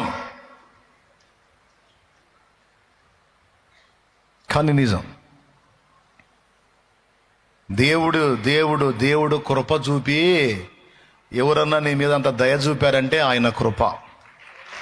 ఎవరైనా నీకంత సాయం చేశారంటే ఆయన దయ, ఆయన కృప, ఆయన కనికరం. అందుకే చెప్తున్నా, నీ మీద నువ్వు ఆధారపడితే విరగొట్టబడతావు. మరి ఏ మనిషి మీద నువ్వు ఆధారపడ్డా కూడా విరగొట్టబడతావు. డౌట్ లేదు అందులో. దేవునికి స్తోత్రం కలుగును గాక. అర్థమైందా? ఒక వ్యక్తుల విషయంలోనే కాదు, దేని మీద కూడా నువ్వు ఆధారపడటానికి వీల్లేదు. దేన్ని బట్టి నీవు అతిశయపడటానికి వీల్లేదు. నీ కలిగిన సంపదను చూసి అతిశయపడ్డావా, దాని మీద పడితే దెబ్బ. నువ్వు కలిగి ఉన్న నీతి ప్రవర్తనను బట్టి అతిశయపడ్డావా, దాని మీద పడితే దెబ్బ. కొంతమందికి వాళ్ళ నీతి ప్రవర్తన మీద వాళ్ళకి నమ్మకం. నేను అందరిలాంటి కాదు బ్రదరు, మందంతా నీతి నియమాల్లో ఉంటాను. నేనా ఏందనుకున్నా, మరి నేను అడ్డదిడ్డంగా బతికేవాడిని కాదు. మందంతా నీతి వ్యవహారం అంటాడు. కొంతమంది లోపల ఉంటుంది, పేరుకుపోయి ఉంటుంది గర్వం తమ నీతి ప్రవర్తన విషయంలో. దేవుడు చూస్తాడు. ఇట్లయితే నిన్ను దీవించలేను రాబాయ్, నీ నీతి రంగేందో నీకు చూపిస్తాను చూడు నీ బతుకని ఆయన కాపుదల కొంచెం పక్కకు పెడితే నీ సంబడం నీకు అర్థమైద్ది. దేంది నేను ఇట్లాంటి పనులు చేశాను ఏంది, అసలు నేనేంది ఇంత చండాలంగా ఆలోచించాను ఏంది, అసలు ఏంది నేను ఎంత దరిద్రంగా ఉన్నానేంది, అదయ్యా నీ సంబడం అని చెబుతాడు. మరి ఎట్లా నాయన నా బతుకు ఏందంటే, నీతి నీది కాదురా, నీ నీతి నేను. కొంతమందికి వాళ్ళ పరిశుద్ధ జీవితం మీద ఏమి గర్వమో గర్వం. వాళ్ళ ముందు ఎవరన్నా ఇంత తేడా పడితే వెంటనే వాళ్ళని తిడతారు. వాళ్ళ పవిత్ర జీవితం మీద, పరిశుద్ధ జీవితం మీద మహాగర్వం కొంతమందికి. వాళ్ళకి తెలియదు ఆ విషయంలో వాళ్ళు గర్వపోతులై ఉన్నారని. ఎవరైనా తేడా కనపడితే వెంటనే వాళ్ళని నిందిస్తారు. ఎవరైనా తేడా కనపడితే చీ వీళ్ళ వల్లే దేవుని నామం అవమానపరచబడుతుందని తెగ మాట్లాడతారు. ఓర్చుకోలేరు, వాళ్ళని అర్థం చేసుకోలేరు, వెంటనే వాళ్ళని నిందించడం మొదలు పెడతారు. ఎంత డేంజరో తెలుసా? ఇతరులను గురించి, వాళ్ళ పొరపాట్లను గురించి నువ్వు ఎప్పుడైతే నిందిస్తావో, నీ హృదయంలో వాళ్ళ మీద అసహ్యత పెంచుకుంటావో, నీ పరిశుద్ధతకు పడిద్ది దెబ్బ, నీ బతుకైద్ది బస్టాండి. స్తోత్రం.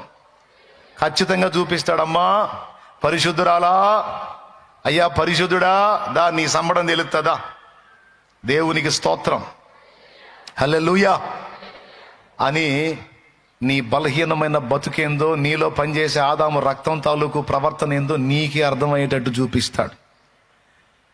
అప్పుడు గతుకుమని, ఇదేంది ప్రభువా, నేను పరిశుద్ధురాలను అనుకున్నాను, పవిత్రురాలను అనుకున్నాను, పరిశుద్ధుడిని అనుకున్నానయ్యా, ఇదేందయ్యా ఎంత చండాలంగా ఉంది నా బతుకు, ఎంత చండాలంగా ఉంది ఏందయ్యా నా మనసు అంటే, అప్పుడు ఆయన చెబుతాడు, పిచ్చిదానా, పరిశుద్ధత, నీ పరిశుద్ధత నాకు గొప్పది కాదు కానీ నీ పరిశుద్ధత నేనే, నీ నీతి నేనే, నీ పరిశుద్ధత నేనే, నీ జ్ఞానము నేనే, నీ విమోచన నేనే. నువ్వు అతిశయపడితే నా యందు అతిశయపడాలి కానీ నీ పరిశుద్ధత యందు అతిశయపడటానికి లేదు. దేవునికి స్తోత్రం కలుగును గాక. హల్లెలూయా. ఏమైనా అర్థమైందా నేను చెప్పింది? అలాగని పాపం చేయమంటున్నానా? పరిశుద్ధంగా ఉండాలి, నీతి ప్రవర్తన కలిగి ఉండాలి, కానీ వాటిని బట్టి ఎచ్చులు పడొద్దని చెబుతున్నా నేను. ఏం పడొద్దని చెబుతున్నా? అది. కొంతమంది తెల్లగొడ్లు వేసుకునేవాళ్ళు, కలర్ గొడ్లు వేసుకునేవాళ్ళు ఎట్లా చూస్తారు తెలుసా? పురుగుల్ని చూసినట్టు చీచి లోకాన్ సార్ ఓ అమ్మ పరిశుద్ధులో, ఓ అమ్మ పరిశుద్ధులా, చీచి లోకాన్ సార్. ఆడేం పైన కలర్ గుడ్డ వేసుకున్నాడు, లోపల హృదయం తెల్లగానే ఉంది. నువ్వేం పైకి తెల్ల వస్త్రం వేసుకున్నావు, లోపల హృదయం ఏమో గర్వంతో నలుపెక్కిపోయి ఉంది. నువ్వు ఏ కాడికి ఆళ్ళ నీళ్ళని చూసుకొని వాళ్ళు ఇట్లా వీళ్ళు అట్లా అని వాళ్ళని నిందించుకుంటా, వాళ్ళని తృణీకరించుకుంటా నీ హృదయంలో గర్వాన్ని పెంచుకున్నావు నువ్వు. ఇప్పుడు రంగుగొడ్లు వేసుకున్నాడు దేవునికి అసహ్యంగా కనపట్లా, అలాంటి వాళ్ళని తృణీకరించి నీ గుండెల్లో గర్వం పెంచుకున్నావు చూడు. నీ తెల్లగొడ్డల్ని బట్టి నువ్వు దరిద్రంగా కనపడుతున్నావు, నీ అవతారం దరిద్రంగా కనపడుతుంది దేవుడికి. అర్థమైతే సంతోషం. అలాగని కలర్ గొడ్డలు వేసుకుని ఊరేగమంటున్నానా? అట్లా రాదు. దైవభక్తి గలవారమని చెప్పుకొని వారికి తగినట్టుగా మన వస్త్రధారణ ఉండవలెను. చాలా మన చెప్పలా, కలర్ బట్టలు వేసుకున్నా కూడా ఏం కాదు, దేవుడు చూస్తాడని అని ఏడకేడకేసుకో. వెనకేమో దారాలు కట్టు. దరిద్రపు అవతారాలు చేయొద్దు. నువ్వు దేవుని భక్తి కలిగిన బిడ్డవి. నేను చెప్పేది ఏంటంటే, తెల్ల బట్టలు వేసుకోవటం తప్పని కాదు, తెల్ల బట్టలు ధరించు, వస్త్రాలు జాగ్రత్తగా కట్టుకో, కాదని నేను అన్నాను, మంచిది అది. ఇతరులు పాపంలో పడకుండా, దురాలోచనలకు వెళ్లకుండా ఉంటారు. పురుషులైనా స్త్రీలైనా వస్త్రధారణ విషయంలో పవిత్రంగా జాగ్రత్తగానే ఉండాలి. అయితే నువ్వు పవిత్ర వస్త్రధారణ చేసినంత మాత్రాన ఎవరైనా కొంచెం వేరే విధంగా కనపడితే తొందరపడి వాళ్ళని తూలనాడొద్దు, వాళ్ళ విషయమై దురభిప్రాయాన్ని కలిగి ఉండొద్దు. దేవుడు వాళ్ళకి ఆ భావన కలిగించినప్పుడు వాళ్ళు కూడా నీలాగొచ్చేస్తారు, నీకంటే బాగా వస్తారు. అంతేగాని నువ్వేదో స్పెషల్ పరిశుద్ధురాలు అయినట్టు, వాళ్ళు ఫుల్ తేడా అయినట్టు ఓవర్ యాక్షన్ చేసావు అనుకో, నీ సంబడం తేలిద్ది. ఎంతమందికి అర్థమైంది?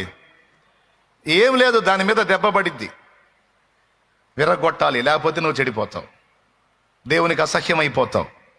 అందుకని నీ సంగతి ఏందో నీకు అర్థమయ్యేటట్టు చూపించి చివరికి ఫైనల్గా ఏం చేస్తాడో తెలుసా?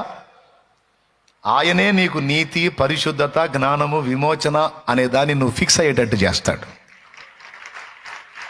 ఎక్కడ కూడా నువ్వు గర్వించడానికి ఒప్పుకోడు, దేన్ని బట్టి అతిశయపడటానికి ఒప్పుకోడు, ఎవరి మీద ఆధారపడటానికి ఒప్పుకోడు. నువ్వు ఆధారపడాల్సిందే ఆయన మీద, ఆయన చూపించినటువంటి దైవజనుడి ఉపదేశం మీద. దేవునికి స్తోత్రం. పెద్దగా చెప్పు. కొంతమందికి వాళ్ళ నమ్మకత్వం విషయంలో మహాగర్వం. పేతురు దగ్గర కనపడింది ఇది. ఆయన మర్యాదగా చెప్తున్నప్పుడు సైలెంట్గా వినాలిగా. ఈ రాత్రి నేను కాపరిని కొట్టేదను, గొర్రెలు చెదరిపోవునని వ్రాయబడినది నెరవేరిద్ది. మనుష్య కుమారుడు దుర్మార్గుల చేతికి అప్పగించబడతాడు, మీరందరూ చెదరిపోతారన్నాడు. మిగిలిన వాళ్ళు మౌనంగా ఉన్నప్పుడు పేతురు కూడా మౌనంగా ఉండాలిగా. ఏంటి? నీ కొరకు చావవలసి వచ్చిన చచ్చెదను గాని నిన్ను విడిచి పోన నేను. అప్పుడు ప్రభు ఏం చెప్పాను? అబ్బో, అంత నమ్మకస్తుడువా? మామూలు నమ్మకమా? ప్రాణాలు పెడతారేడా అన్నాడు. ప్రాణాలే. ఈ రాత్రి తెల్లవారక మునిపే 3 సార్లు ఆ యేసు ఎవరో నాకు తెలియదని నువ్వు పచ్చబద్ధం ఆడతావు. ఈ రాత్రి కొన్ని గంటల్లోనే. చూడండి, తన నమ్మకత్వం విషయంలో తనకి ఓవర్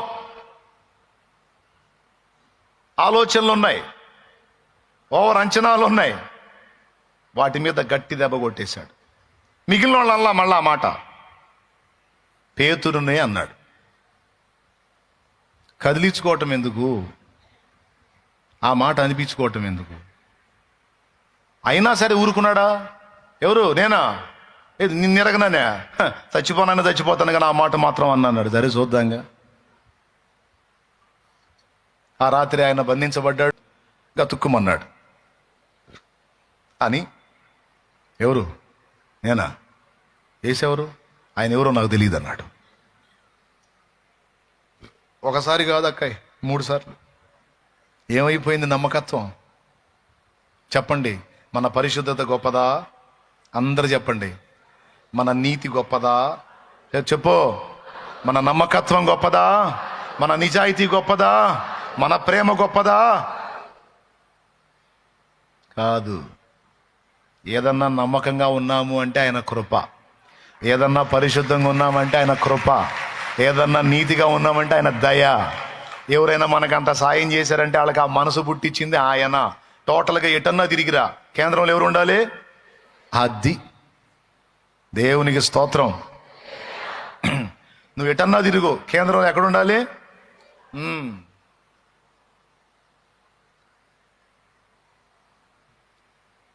ఆవు గురించి వ్యాసరచనలో ఆవు గురించి రాయమన్నాడంట ఒకడిని. ఆవు గురించి వ్యాసరచన పోటీలు, హై స్కూల్లో వ్యాసరచన పోటీలు పెడతారు కదండి, వ్యాసాలు రాయమంటారు. ఆవు మీద వ్యాసం రాయమంటే ఒకడు ఆవు మీద వ్యాసం రాశాడు. ఆవు తెల్లగా ఉండును, ఆవుకు 4 కాళ్ళు ఉండును, 2 కొమ్ములు ఉండును, ఆవు పాలిచ్చును, పాలు తెల్లగా ఉండును, పాలు కాస్తే పెరుగవును, పెరుగు చిలికితే మజ్జిగవును, వెన్నొచ్చును, వెన్న కాస్తే నెయ్యొచ్చును అని ఆవు మీద వ్యాసం రాశాడు. ఆవు గడ్డి మేయును అని. సరే, మరుసటి వారంలో రైలు బండి మీద వ్యాసం రాయండి రా అని ఇచ్చాడు. మళ్ళా వీడు రైలు మీద వ్యాసం మొదలుపెట్టాడు. రైలు మీద వ్యాసం మొదలుపెట్టి, రైలు పట్టాల మీద నడుచును, రైలు అనేక బోగీలుగా ఉండును, రైల్లో కూర్చొని బయట వైపు చూస్తే పొలాలు కనపడును, పొలాల్లో ఆవు ఉండును, ఆవు తెల్లగా ఉండును, ఆవుకి 4 కాళ్ళు ఉండును, ఆవుకు 2 కొమ్ములు ఉండును, ఆవు పాలిచ్చును, పాలు కాగబెడితే పెరుగవును, పెరుగు చిలికితే మజ్జిగవును, మజ్జిగలో వెన్నొచ్చును, వెన్న కాస్తే నెయ్యి అవును అని మొదలుపెట్టాడు. మరి సరే విమానం గురించి వ్యాసం రాయండి అని ఇచ్చారు. మరుసటి వారం వీడు మళ్ళీ విమానం గురించి వ్యాసం రాయటం మొదలుపెట్టాడు. విమానం ఆకాశంలో ఎగురును, పక్షి వంటి రెక్కలు ఉండును, విమానంలో కూర్చొని పైన కూర్చొని కిందికి చూస్తే పొలం కనపడును, పొలంలో ఆవు ఉండును,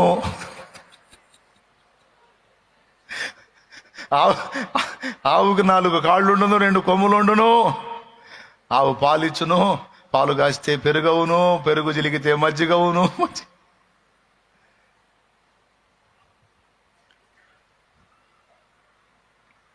4వ వారం కొబ్బరి చెట్టు గురించి వ్యాసం రాయండి అని ఇచ్చారు.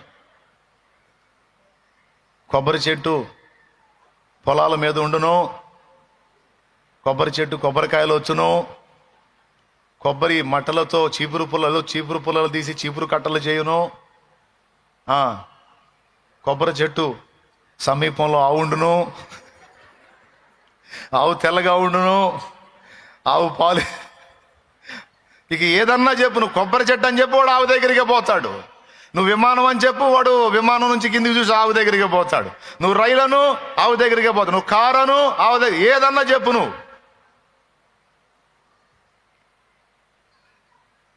ఏదన్నా చెప్పు, ఫైనల్లో వాడు ఎక్కడికి పోతాడు? అట్లుండాలి మనం. దేవునికి స్తోత్రం కలుగును గాక. ఏదన్నా చెప్పు, ఫైనల్ వచ్చేటప్పటికి ఎవరు ఉండాలి? యేసు, యేసు, యేసు, యేసు. ఆ విధంగా మనం అన్ని విషయాలలో విరగగొట్టబడటానికి దేవుడు మన విషయంలో జోక్యం చేసుకుంటాడు. ఎందుకు అంటే మనం అడిగాం ప్రార్థనలో, దేవా నన్ను ఆశీర్వదించమని. అలా ఆశీర్వదించబడాలి, అనేకులకు ఆశీర్వాద కారణంగా మారాలి అంటే తప్పనిసరిగా మనల్ని దేవుడు ఆశీర్వాదానికి తగిన వారులనుగా తీర్చిదిద్దాలి. అందులో ప్రప్రథమంగా చేయాల్సింది ఏంటంటే, ఏవేవి మనకి ఆధారములై ఉన్నవో వాటన్నిటిని విర్రగొట్టాలి. చివరికి ఇంకొకటే పాట, ఆధారం నాకు ఆధారం, నాకు తోడు నీడై ఉన్న నీ కృపయే ఆధారం, ఆశ్రయము నా ఆశ్రయము, ఆపత్కాలమందు ఆశ్రయము నీ నామము ఆశ్రయము. ఓకేనా? చాలులే, మనకి టైం కావద్దు. చెప్పండి, ఇంక వేరే ఆధారం? అది ఒకటే ఆధారం. అనే మెట్టుకు నిన్ను తెస్తాడు అనే మెట్టుకు నిన్ను తెస్తాడు తమ్ముడు. అలా నిన్ను తీసుకొచ్చే ప్రక్రియలోనే నువ్వు ఆనుకున్నాయని ఇరిగిపోతుంటాయి. ఇప్పుడు అర్థమైందా నీకు ఎందుకు ఇలాంటి దెబ్బలు తగులుతున్నాయో? అందుకే ఇక దేని మీద డిపెండ్ అవ్వకుండా పూర్తిగా అన్ని విషయములలో నువ్వు ఆయన మీద ఆనుకొని ఉండునట్లు నీ ఆధారములన్నీ విరగగొట్టబడతాయి. ఇది 2 విధాలుగా జరిగిద్ది. ఇక్కడ మీరు గమనించాలి. ఒకటి, ముందు ఆశీర్వదించి కొంతమందిని తర్వాత విరగొడతాడు.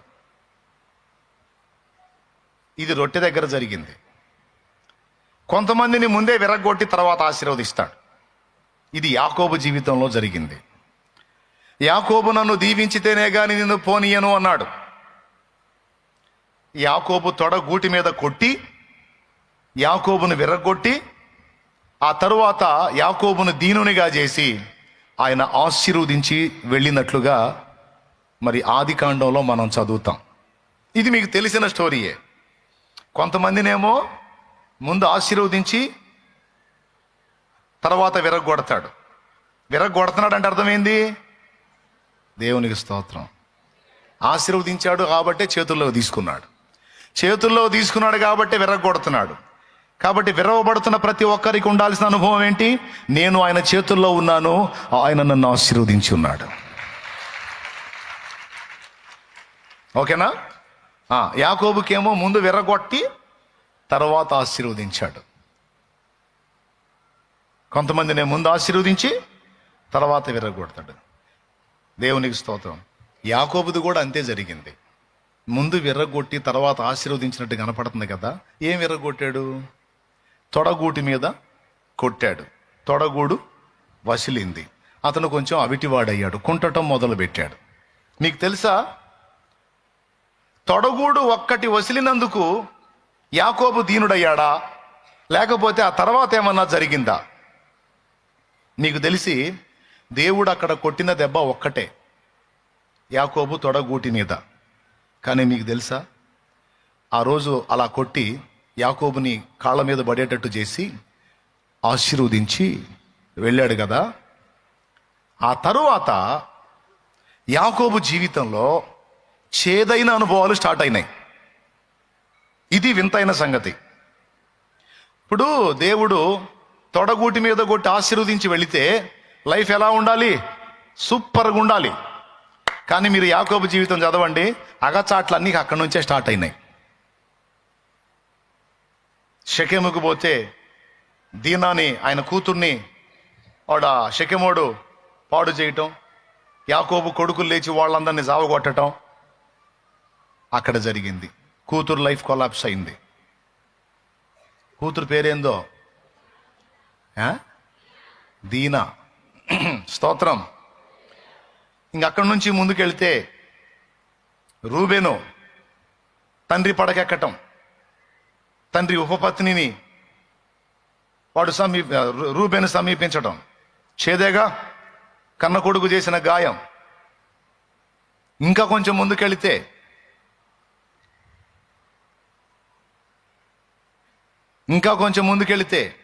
యాకోబుకి ఎంతో ఇష్టమైన యోసేపు యాకోబు నుంచి దూరం అయిపోవటం, ఆ కొడుకు మీద మిగిలిన వాళ్ళందరూ అసూయ చెంది ఆ కొడుకుని దూరంగా అమ్మేసి చచ్చిపోయాడని తండ్రి కబురు తీసుకొని రావటం.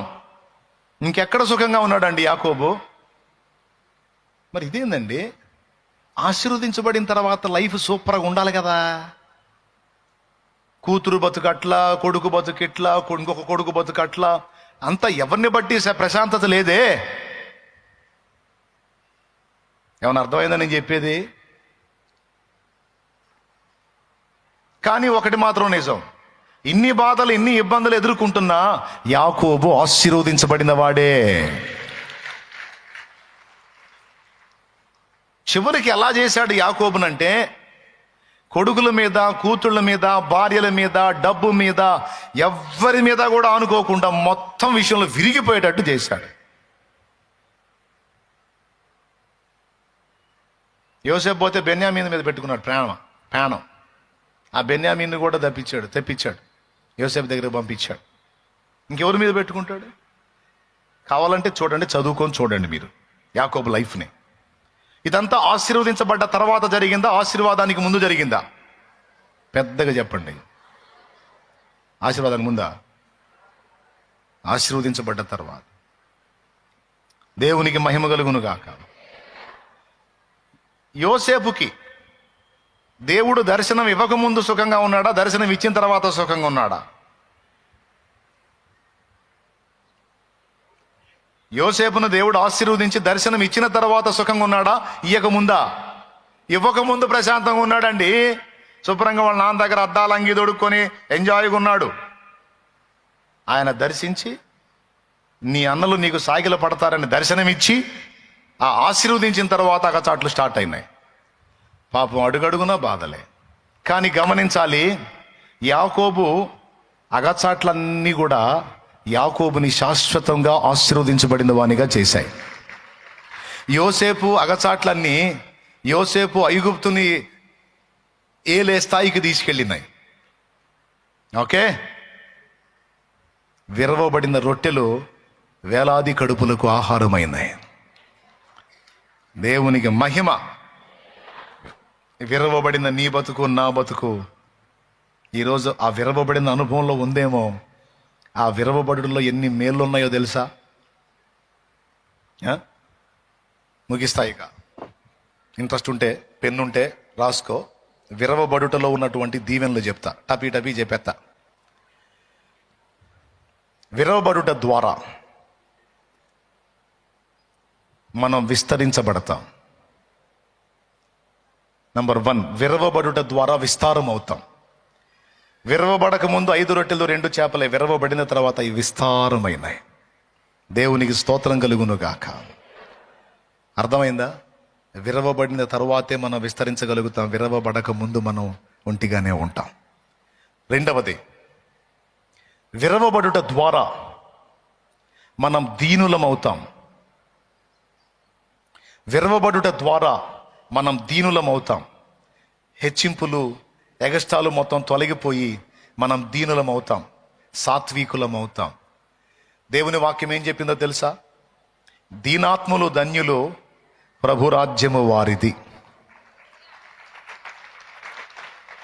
అర్థమైందా? విరవబడిన వాడు దీనుడు అవుతాడు. రెండవది, అతడు ఏం సొంతం చేసుకుంటాడు? దీనుడు ప్రభురాజ్యాన్ని సొంతం చేసుకుంటాడు. 2. మూడవది, విరవబడిన వాడు సాత్వికుడు అవుతాడు. ఈ సాత్వికుడు ఏం సొంతం చేసుకుంటాడో తెలుసా? భూలోకమును స్వతంత్రించుకుంటాడని రాస్తుంది. దీనుడేమో ఆ లోకాన్ని స్వతంత్రించుకుంటే, సాత్వికుడేమో ఈ లోకాన్ని స్వతంత్రించుకుంటాడంట. దేవునికి స్తోత్రం, హల్లెలూయా. నేను చెప్తున్నా, ఈరోజు నీకు కొద్ది గొప్ప భూమి ఉండొచ్చు. నా దేవుని ఎడల నీవు సాత్వికుడు అయి నడుచుకోగలిగితే విస్తారమైన భూమిని నీకు ఇవ్వగలడు ఆయన. ఎందుకంటే సర్వభూమి ఆయనదే, సర్వభూమి ఆయనదే. నాకు భూమి లేదు అని చింత నీకొద్దు. సాత్వికులు ధన్యులు, వాళ్ళు భూమిని స్వతంత్రించుకుంటారని రాస్తుంది గ్రంథంలో. ఈ భూలోకాన్ని కూడా నీవు స్వతంత్రించుకున్నట్లు నీవు సాత్వికుడవు కావాలి. సాత్వికుడవు కావాలంటే విరగొట్టబడాలి, లేకపోతే సాత్వికం రాదు. దేవునికి స్తోత్రం. విరగొట్టబడక ముందు మోషే మహా టెంపర్గా ఉన్నాడు. విరగొట్టబడిన తర్వాత దేవుడే చెప్పాడు మిక్కిలి సాత్వికుడు. మోషేని మిక్కిలి సాత్వికుడిని చేయటానికి 40 ఏళ్ళు తోమాల్సి వచ్చింది. దేవునికి స్తోత్రం. ఎన్నేళ్ళు? అది. మూడవది ఏం చెప్పాను? సాత్వికులు, విరవబడ్డవాడు సాత్వికుడు అవుతాడు, భూమిని గెలుచుకుంటాడు. 4వది, విరవబడిన వారు దేవునికి ఇష్టులు కాగలుగుతారు. ఆ మాట బైబిల్లో ఉంది. విరిగిన మనసు, నలిగిన హృదయం, నీకిష్టమైన బలియాగము. కీర్తనల గ్రంథము 56వ కీర్తన. కీర్తనల గ్రంథము 56వ కీర్తన ఒక్కసారి చూసుకో.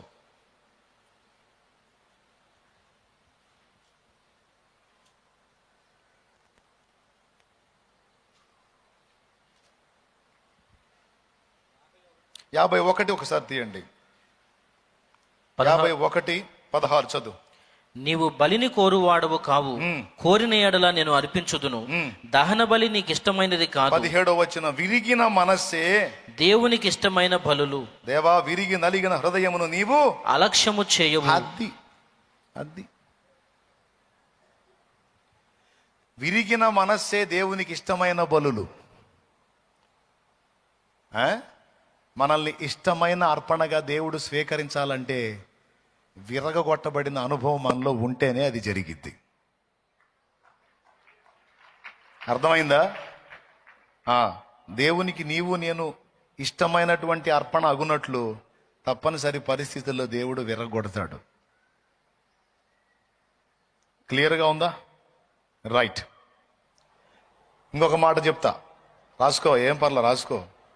నువ్వెక్కడన్నా దేవుని మాటలు చెప్పాల్సిన అవకాశం వచ్చినప్పుడు చక్కగా వివరంగా ఈ విషయాలు చెప్పొచ్చు, కొంతమందికి నేర్పించవచ్చు.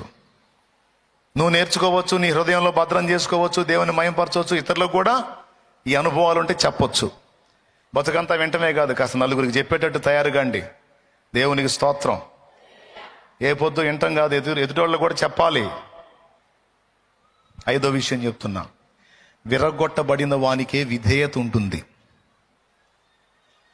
విరగొట్టబడుట ద్వారా విధేయత అబ్బుతుంది. అంటే ఏంటో తెలుసా? లోబడటం. విరగబడకపోతే లోబడరు. విరగొట్టబడిన వాడే లోబడతాడు, విధేయత చూపుతాడు. విరిగిన అనుభవం కలిగిన వారికి విధేయత ఉంటుంది. 6వ మాట చెప్తున్నా, విరిగిన అనుభవం కలిగిన వానికి విశ్వాసం వృద్ధి అవుతుంది. లాస్ట్ మాట. విరిగిన అనుభవం కలిగిన వానికి విశ్వాసం వృద్ధి అవుతుంది. ఎందుకో చెప్తా. ఇప్పుడు మనం మీద, మన బలం మీద మనకి నమ్మకం ఉన్నంత వరకు దేవుణ్ణి ఆశ్రయించడానికి మనం ఇష్టపడం. మన బలం మీద మన మీద మనకి నమ్మకం ఎంత పోతే అంత మంచిది. కానీ లోకం ఏం చెప్పేదో తెలుసా? నీకు ఆత్మవిశ్వాసం ఉండాలి, నీ మీద నీ బలం మీద నీకు నమ్మకం ఉండాలని లోకం నేర్పిద్ది. కానీ దేవుని వాక్యం ఏం నేర్పుతుందో తెలుసా? నీవు నీ స్వయం విషయంలో ఎంత ఖాళీ అయితే నువ్వు దేవుని మీద అంత ఆనుకోగలుగుతావు. నా బైబిల్లో రాసి పెట్టుకున్న ఈ మాట అర్థమైందా? నీ మీద నీకెంత అపనమ్మకం వచ్చిద్దో దేవుని మీద నీకంత నమ్మకం వచ్చిద్ది. నీ మీద నీకు నమ్మకం ఉన్నంత వరకు నువ్వు దేవుని మీద నమ్మకం పెట్టుకోలేవు. నీ మీద నీకు నమ్మకం పోయిన నాడే గతి లేక, గత్యంతరం లేక, దిక్కు లేక ఖచ్చితంగా దేవుని దగ్గరికి వస్తావు నువ్వు. పర్లేదు, చప్పట్లు అవసరం లేదు, మీరు మ్యాటర్ రిసీవ్ చేసుకుంటే అంతే చాలు. నాకు అవసరం లేదు, బాగా కష్టపడి కొడుతున్నారులే, కానీ నేను చెప్పిన పాయింట్ తీసుకోండి, ఇక టైం లేదు. 6వ మాటగా నేను చెప్పిన మాట ఏంటంటే, విరిగిన వానికి విశ్వాసం వృద్ధి అవుతుంది, లేకపోతే విశ్వాసం డెవలప్ కాదు. విశ్వాసానికి కర్త, దాన్ని కొనసాగించువాడైన యేసయ్య మనల్ని, మనకు ఆధారమై ఉన్న వాటిని విరగొట్టి ఇక ఆయన మీద మనం ఆనుకునేటట్టు చేస్తాడు. దీనికి పక్కా సరిపోయే ఎగ్జాంపుల్ చాలాసార్లు మీకు చెప్పా. ఆ ఒక్క ఎగ్జాంపుల్ సూపర్గా సూట్ అయింది దీనికి. 4 కుర్రోళ్ళు నది ఒడ్డున స్తంభాలు బాతి బోర్డు పెడతారు. చూసారా మీరు ఎప్పుడన్నా? చూసారా? నది ఒడ్డున పెడతారు. వీళ్ళు ఏం చేశారు? కాస్త తిన్నారు కదా కుర్రోళ్ళు, వాడికి తెలియదు, ఒకటి చెవి తినడం. వాళ్ళు దిగారు. ఈత కొడతా కొడతా ఒకడేం చేశాడంటే వాళ్ళు చెప్పిన హద్దు దాటి అవతలికి వెళ్ళాడు. విషయం ఏంటంటే వాడికి ఈత రాదు, పాడు రాదు. వాడు పెద్ద గజ ఈతగాళ్ళలాగా పోయాడు. వాస్తవానికి వాడు గజం ఈతగాడు. పోయాడు అవతలికి. పోయి ఇక కాళ్ళందట్లా గుంటాది. ఆడు మునుగుతున్నాడు, లెగుస్తున్నాడు, కేకలేస్తున్నాడు. వీళ్ళు ఒడ్డుకు బరిగెత్తారు, ఎందుకంటే వీళ్ళకి ఈత రాదు. వీళ్ళంతా స్తంభాలు యువతలోళ్లే, స్తంభాలు అవతలకి వెళ్ళకూడదు. వీళ్ళు వెళ్ళారు. ఒకడు వెళ్ళాడు, మిగిలిన వాళ్ళు ఒడ్డుకు బరిగెత్తారు. ఎందుకంటే అక్కడ ఇంకొక బోర్డు రాస్తుంది, ప్రమాదవశాత్తు ఎవరైనా ముంపునకు గురైతే ఇదిగో ఫలానా దగ్గర గజ ఈతగాళ్ళు ఉంటారు, మీరు వెళ్ళి వాళ్ళని అడగండి అని. ఈ ముగ్గురు ఆ గజ ఈతగాళ్ళు ఎక్కడుంటారో చూసుకొని ఆ గజ ఈతగాడు ఒకడు కనపడితే వాళ్ళ దగ్గరికి వెళ్ళారు. అతను ఎక్కడో లేడు, వాళ్ళు ఎదురుగానే ఉన్నాడు. ఆడు మునుగుతుంటే చూస్తానే ఉన్నాడు. చూస్తా వీళ్ళు పోయి, అయ్యా మీరు గజ ఈతగాడు? నేనే. ఏంటంట? తదరే దరే అంటున్నాడు. కూనరాగాలు తెస్తున్నాడు. వాళ్ళ కడుపులో మండుతుంది. మా వాడు మునిగిపోతున్నాడు, మునుగుతున్నాడయ్యా, కొంచెం సాయం చేయ, వచ్చి మాకు ఈత రాదు, వాడిని లాగాయా అంటున్నారు. నేను బాట్లా మునుగుతున్నాడా? అరే ఎందుకు వెళ్ళాడు? వెళ్ళకూడదు కదా. సరేలే.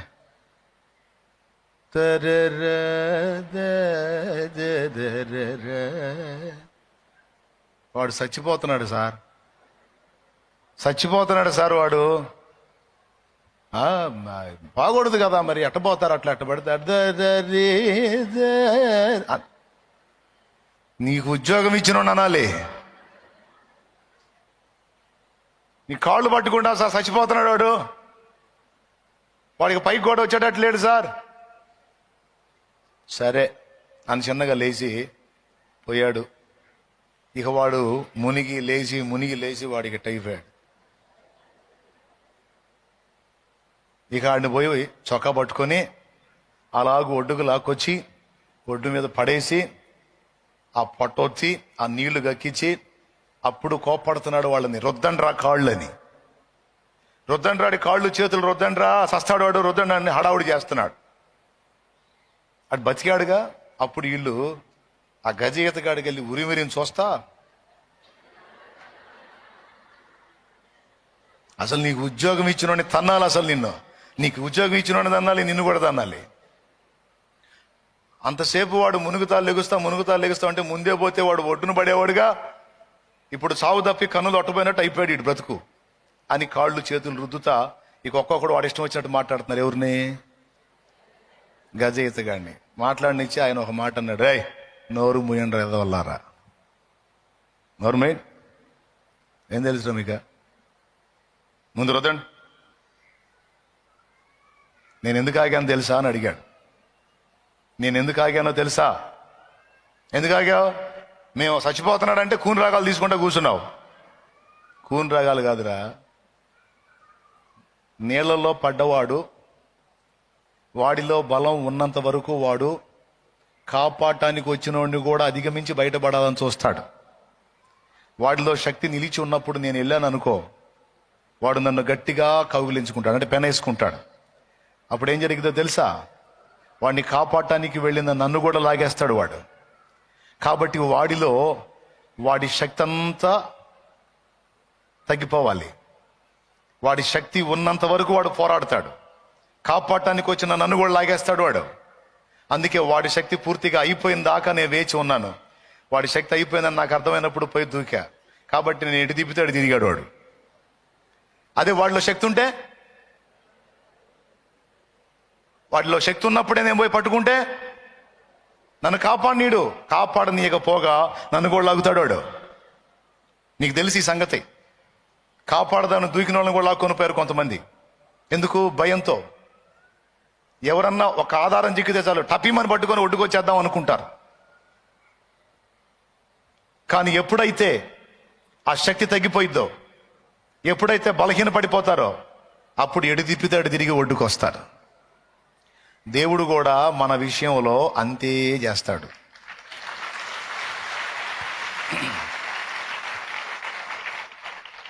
మన బలం మీద, మన జ్ఞానం మీద, మన శక్తి మీద, మన తెలివితేటల మీద, మనోళ్ల మీద మనకి విశ్వాసం ఉన్నంత వరకు మౌనం అవుతాడు.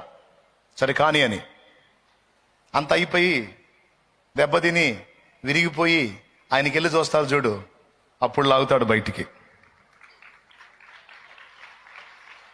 నీ శక్తి నువ్వు కలిగి ఉండి, దాని మీద విశ్వాసం కలిగి ఉండి నువ్వు పోరాడినంత వరకు నీ సొంతంగా దేవుడు మౌనంగా ఉంటాడు. సరే కాని అని సాయం చేయి ప్రభా అన్నావు అనుకో, తిప్పలు పడుతున్నావుగా, పడు. సొంతంగా ట్రై చేస్తున్నావుగా, ఏదో అవిడియాలు వేస్తున్నావుగా, ఎయ్యి వస్తే రా బయటికి. ఏమైందిరా? ఇప్పుడు ఏం చేయాలి మరి? మనం అవిడియాలా లేకపోతే దేవుడా? ఆ దేవుడు కదలాలంటే మనం ఏం చేయాలి? మన మీద మనం, మన తెలివితేటల మీద, మన వారి మీద మనం విశ్వాసం పెట్టుకోవటం కాదు, మనం ఆయన మీద విశ్వాసం పెట్టాలి. ముందే ఒప్పుకోవాలి. ఏమని? నా చేత కాదు, నాకు తెలివి లేదు, నేనంత బలవంతుణ్ణి, బలవంతురాల్ని, నా బలము నీవే, నా శక్తి నీవే, నా జ్ఞానము నీవే, నా ధైర్యం నీవే, నా విశ్వాసం నీ మీదనే ప్రభు అని నువ్వు ఎప్పుడైతే దేవుని మీద ప్రతి దానికి ఆనుకుంటావో, ఆధారపడతావో, ప్రతి విషయంలో రక్షణార్థమైన తన బాహువు చాపి నిన్ను ఒడ్డుకు లాక్కొస్తాడు ఆయన. మానవ ప్రయత్నాలు సాగినంత వరకు దేవుడు మౌనం. నిన్ను తిట్టిన వాళ్ళని నువ్వు కూడా తిడతా ఉన్నావు అనుకో, దేవుడు సైడ్ అయిపోతాడు. తిట్టుకోమ్మా తిట్టు అని. నిన్ను తిడతనా కూడా నువ్వు మౌనం వహించి దేవునికి వెళ్ళి చూసావనుకో, అప్పుడు ఆయన ఎంటర్ అవుతాడు. తిట్టేనోళ్ళు మూతపడేటట్టు ఆయన చేస్తాడు. నీ సొంతంగా నిన్ను నువ్వు సేవ్ చేసుకోవాలని, నిన్ను నువ్వు కాపాడుకోవాలని, నిన్ను నువ్వు బ్రతికించుకోవాలని నీ అంతటా నువ్వు పడే తిప్పలన్నిటినీ దేవుడు మౌనంగా గమనిస్తూ చూస్తూ ఉంటాడు. ఎప్పుడైతే నీ పని చాలించి దేవా అని ఆయన వైపు తిరుగుతావో, అప్పుడు మాత్రమే ఆయన కదులుతాడు. నేను అందుకే ముందే చెప్తున్నాను, దేవుడు నీ పక్షమున కదులునట్లు పని చాలించు. నీ పని చాలించు. విశ్వాసంతో ఆయన ఎదుట మోకాళ్ళుని ప్రతి దానిని ఆయనకు అప్పగించు. ఆయన సర్వశక్తి గలవాడని నమ్మో. ఇప్పుడు నేను ఆఖరి మాట, నేను ఇన్ని సంవత్సరాల నా యాత్రలో నేను నేర్చుకుంది అదే, ఇప్పటికీ నేను ఫాలో అవుతుంది అదే. నేను రాసుకున్న పాటల్లోని ఆన్సర్ కూడా, సమాధానం కూడా అదే.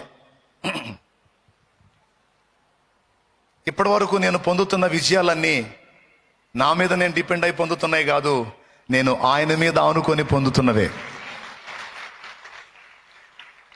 నిజంగా మీకు అర్థమవుతుందో లేదో నాకైతే తెలియదు. అర్థమైతే మాత్రం ధన్యులే. ఎందుకంటే చాలాసార్లు నా సొంతానికి నేను ప్రయత్నం చేసి దెబ్బతిన్నాను. ఆఖరికి ఇక్కడ ప్రసంగానికి నిలబడేటప్పుడు కూడా నేను తెలియని వాడిని, జ్ఞానం లేని వాడిని, నా యందు కనికరపడి నీ బిడ్డలతో నువ్వు మాట్లాడు ప్రభువా అని మీ కళ్ళ ముందే ప్రార్థన చేసి వేడుకున్నాను. విన్నారు కదూ? ఏమని వేడుకున్నాను? దయచేసి నీ బిడ్డలతో నాతో కూడా మాట్లాడయ్యా, నాకేమీ తెలియదయ్యా అని వేడుకున్నాను. అంటే దాని అర్థం ఏంది? నేను ఆయన మీదే ఆధారపడుతున్నాను, నా చేత కాదని. అట్లా ప్రతి విషయంలో మోకాళ్ళలోని నువ్వు చేయాల్సింది ఆ పనే. పంటకు తెగులు వచ్చిందా? పొలంలో మోకాళ్ళు నువ్వు చేయాల్సింది ఆ పనే. మానవ ప్రయత్నాలన్నీ అయిపోయినాయి, ఇక నువ్వు కదిలి కార్యం చేస్తే తప్ప నాకు దిక్కు. ఆ పాడైపోయిన పొలంలోని నువ్వు మోకాళ్ళు నీ కన్నీరు విడు. ఒకటి నమ్ము, ఆయన సర్వశక్తి గల దేవుడు. అది ఏ తెగులన్నా వచ్చి పోని, దానిలో నుండే మళ్ళా మొలక వచ్చేటట్టు చేసి, మళ్ళా నీకు కొత్త చిగుర్లు వచ్చేటట్టు చేసి, నువ్వు ఆశించిన కాపు నీకు వచ్చేటట్టు ఆయన చెయ్యుటకు సమర్థుడు అని నువ్వు నమ్ము. అలా నమ్మితే నిజంగానే జరిగిద్ది అది.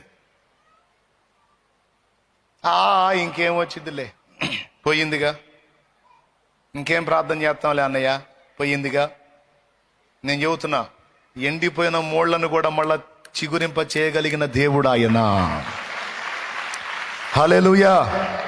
ఎండిపోయిన మోడలను కూడా చిగురింపగల దేవుడు ఆయన. మన బ్రతుకుల్నే కాదు, మనం నాటిన మొక్కల్ని కూడా అలా బతికించగలడు. అలా చేశాడు. ఏ విషయంలోనైనా తమ్ముడు, చెల్లి, ముగిస్తున్నా ఇక. పద్దాకల సోది అనవసరం, డైరెక్ట్గా పాయింట్కి వచ్చా, చెప్పా. మైండ్కి తీసుకున్నావా బాగుపడతావు, లేకపోతే నీ కర్మ అనుభవించు, చేయగలిగింది ఏం లేదు. కానీ పని చాలించి ప్రయత్నాలు విరమించి ఆయన మీద విశ్వాసం ఉంచేది ఎవరో తెలుసా? విరిగినోళ్ళు, దెబ్బతిన్నోళ్ళు. నేను అందుకే ప్రతి చిన్నదానికి పెద్దాన్ని ప్రార్థన చేయండి రా అంట. వాళ్ళకి ఆశ్చర్యంగా ఉంటుంది, పెద్దానికి ప్రార్థన చేయమంటాడు ఏందని. మరి ప్రార్థన చేసి ఆయన మీద ఆధారపడిపోతే మన వల్ల ఏడైద్దిరా? ఆయన కదలాలి, ఆయన చేయాలి, ఏదైనా ఆయన చక్కబెట్టాలిరా. ఆయన చేయకపోతే మన వల్ల ఏది.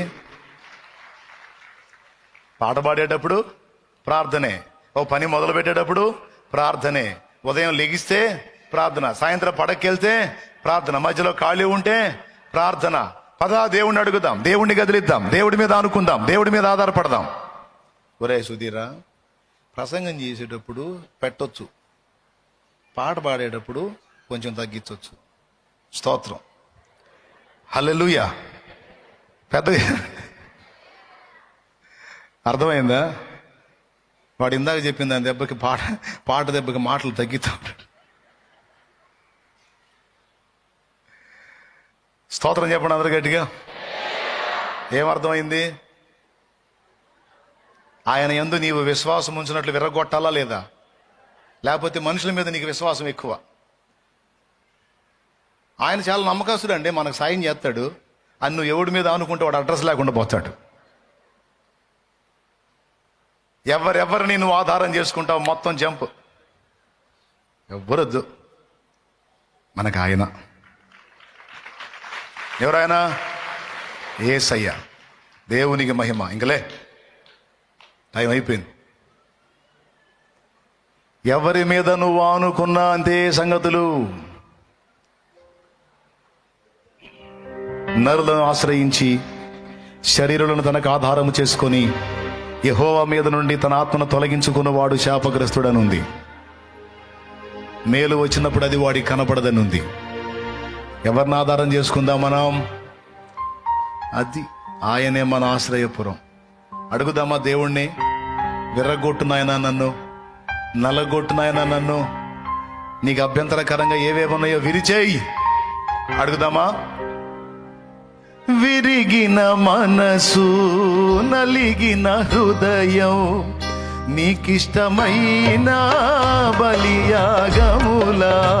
విరిగిన మనసు, నలిగిన హృదయం, నీకిష్టమైన బలియాగములా. నీ చేతితోనే విరిచిన రొట్టెనై ఆహార ఆహారమౌదును అనేకులకు. పాడు. నీ చేతితోనే విరచిన రోటెనై ఆహారమౌదును అనేకులకు. మహిమ స్వరూపుడా మృత్యుంజయుడా మరణము ముల్లును విరచిన వాడా నీకే స్తోత్రములు నా యేసయ్యా, నీకే స్తోత్రములు, నీకే స్తోత్రములు నా యేసయ్యా, నీకే స్తోత్రములు. దేవుణ్ణి అడుగుదామా? దేవా నన్ను విరో అనేకులకు ఆశీర్వాద కారణంగా చేయి. సంఘాన్ని విరో అన్ని జనులకు రక్షణ ప్రసాదించమని అడుగుతాం. ఇవాన్ రాబర్ట్ అనేటువంటి దైవజనుడు ఇదే ప్రార్థన చేశాడు. దైవజనుడు, దేవా నన్ను విరో సంఘాన్ని ఆశీర్వదించు, సంఘాన్ని విరో సమాజాన్ని రక్షించు అని ప్రార్థన చేసేవాడు.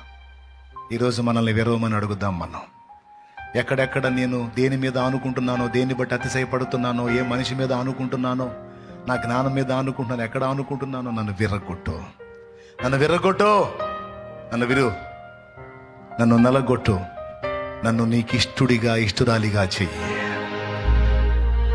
నన్ను నీకు ఇష్టమైన దానిగా ఇష్టమైన వాడిగా చెయ్యి. నా కర్మగాలి, నా బుద్ధి గడ్డి తిని నేను నా మీదనో ఇతరుల మీదనో ఆనుకున్నాను. నన్ను క్షమించు ప్రభువా.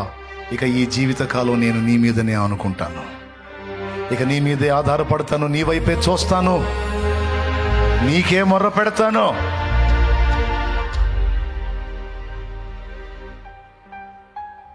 సీమోను పేతురికి మళ్ళా ప్రత్యక్షమయ్యాడు. సీమోను నన్ను ప్రేమిస్తున్నావా అన్నాడు. ఎందుకు ప్రేమించట్లేదయ్యా? ప్రేమిస్తున్నాను అల్లా. అదే అంతకుముందు నీకోసం ప్రాణం పెడతా, అంతా ఓవరే, ఇప్పుడు అయిపోయింది. ప్రభువా అది నీకే తెలియను, నా గొర్రెలను కాయి. సీమోను, యోహాను కుమారుడైన సీమోను నన్ను ప్రేమిస్తున్నావా? ప్రభువా అది నీకే తెలియను, నా గొర్రె పిల్లలను మేపు. సీమోను నన్ను ప్రేమిస్తున్నావా?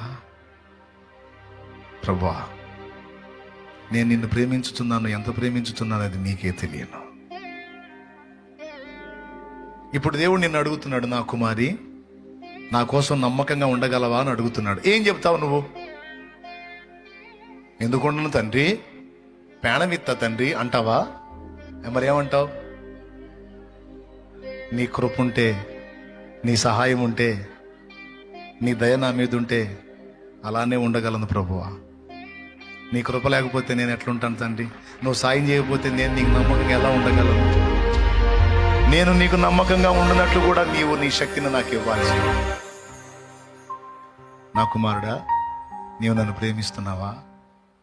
ఆఖరికి నేను నిన్ను ప్రేమించాలన్నా కూడా నీ కృప ఉండాల్సిందే తండ్రి, నీ దయ ఉండాల్సిందే, లేకపోతే అది కూడా నాకు సాధ్యంగా. ఏదైనా నువ్వు సాయం చేయాల్సిందే. అట్లా నా కుమారుడా పరిశుద్ధంగా ఉండగలవా? నా పరిశుద్ధత ఏం పరిశుద్ధత ప్రభువా? నా పరిశుద్ధత నీవే.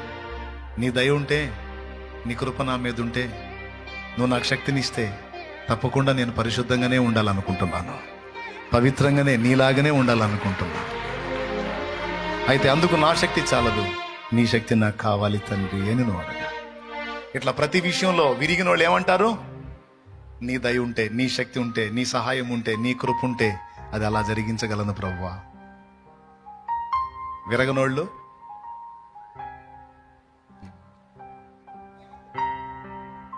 ఫోన్ చేస్తారు, కొంతమంది ఫోన్లో ఆన్సర్ ఇస్తారు, సాయంత్రం 4 గంటలకల్లా వచ్చేస్తానంటారు.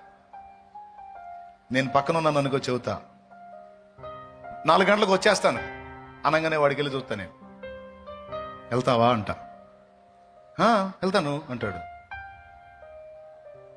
ఒరే ప్రభు దయ లేకపోతే మధ్యాహ్నమే యాత్ర ముగిసిద్దిరా. కాబట్టి చెప్పాల్సింది ఏంటంటే, నా ప్రభు చిత్తం అయితే 4ంటికి వస్తానని చెప్పాలరా. ప్రభు సెలవు లేక మాట ఇచ్చి నెరవేర్చేవాడు ఎవర్రా? ప్రభువుని ముందు పెట్టండి రా నాయన, ప్రభు వైపు చూడండి రా నాయన అని చెబుతా. మీకు బాగా అర్థమైంది అనుకుంటాను. మరి నిజంగా అర్థమైతే చేతులు ఎత్తండి. ఇప్పుడు మనస్ఫూర్తిగా ప్రార్థన చేస్తా. పరిశుద్ధ తండ్రి, నీ బిడ్డలకి ఈరోజు విరిగిన అనుభవం యొక్క అవసరత, విరిగిన అనుభవంలో ఉన్న ఆశీర్వాదం ఏమిటో వివరించాను. మా జీవితాల్లో కొన్ని విరిగిన అనుభవాలు ఇప్పటికే చవి చూశాం, ఇంకా విరగొట్టబడతానే ఉన్నాం. దీన్ని బట్టి మేము నీ చేతుల్లో ఉన్నామని స్పష్టంగా అర్థమైంది. ఏమి ఇబ్బంది లేదు. విరగొట్టు నాయన, నలగొట్టు, విరు, ఆశీర్వదించు, అనేకులకు ఆహారముగా చెయ్యి. వేల వేల వేల వేల మనుషులకు దీవెనకరంగా, లక్షలాది మనుషులకు దీవెనకరంగా, కోట్లాది మనుషులకు దీవెనకరంగా మా బ్రతుకులను మార్చు. ఎక్కడెక్కడ అతిశయిస్తున్నామో, ఎక్కడెక్కడ గర్విస్తున్నామో, ఎక్కడెక్కడ ఉప్పొంగుతున్నామో అక్కడెల్లా కూడా మమ్మల్ని విరగొట్టి నలగొట్టి లోపరుచుకో. హృదయపూర్వకంగా మమ్మల్ని, మా కుటుంబాలని, మా బిడ్డల్ని, మా వారిని, మమ్మల్ని నీ చేతులకు సమర్పించుకుంటున్నాం, అప్పగించుకుంటున్నాం, సజీవ యాగముగా అప్పగించుకుంటున్నాం. మమ్మల్ని విరు, ఆశీర్వదించు, ఆశీర్వదించు, మమ్మల్ని విరు. యేసు నామములో పొంది ఉన్నాము తండ్రి, ఆమేన్. పరలోకమందున్న మా తండ్రి, నీ నామం పరిశుద్ధపరచబడునుగాక, నీ రాజ్యం మాకు వచ్చుగాక, నీ చిత్తం పరలోకమందు నెరవేరినట్లు భూమి అందును నెరవేరుగాక. మాకు కావలసిన అనుదిన ఆహారం నేడు మాకు దయచేయి. మా పట్ల అపరాధం చేసిన వారిని మేము క్షమించున్న రీతి నీ మా అపరాధములు క్షమించు. మమ్మల్ని శోధనలోనికి తేక దుష్టి నుండి, కీడు నుండి తప్పించు. ఎందుచేతనగా రాజ్యము, బలము, మహిమ, శక్తి సర్వం నిరంతరం నీవై ఉన్నావు తండ్రి, ఆమేన్. మన తండ్రి అయిన దేవుని ప్రేమ, ఆయన ప్రియమైన కుమారుడు, మనందరి ప్రాణప్రియుడైన యేసయ్య శాశ్వత నిత్య కృప, పరిశుద్ధాత్మతోడి మనోహర దివ్య సహవాసం, సమాధానం సమకూడిన మనకు సకల పరిశుద్ధులకు, సార్వత్రిక సంఘమంతటికి సదాతోడే మనందరం నిత్యత్వంలో చేరు పర్యంతము మనల్ని నడిపించునుగాక, ఆమేన్.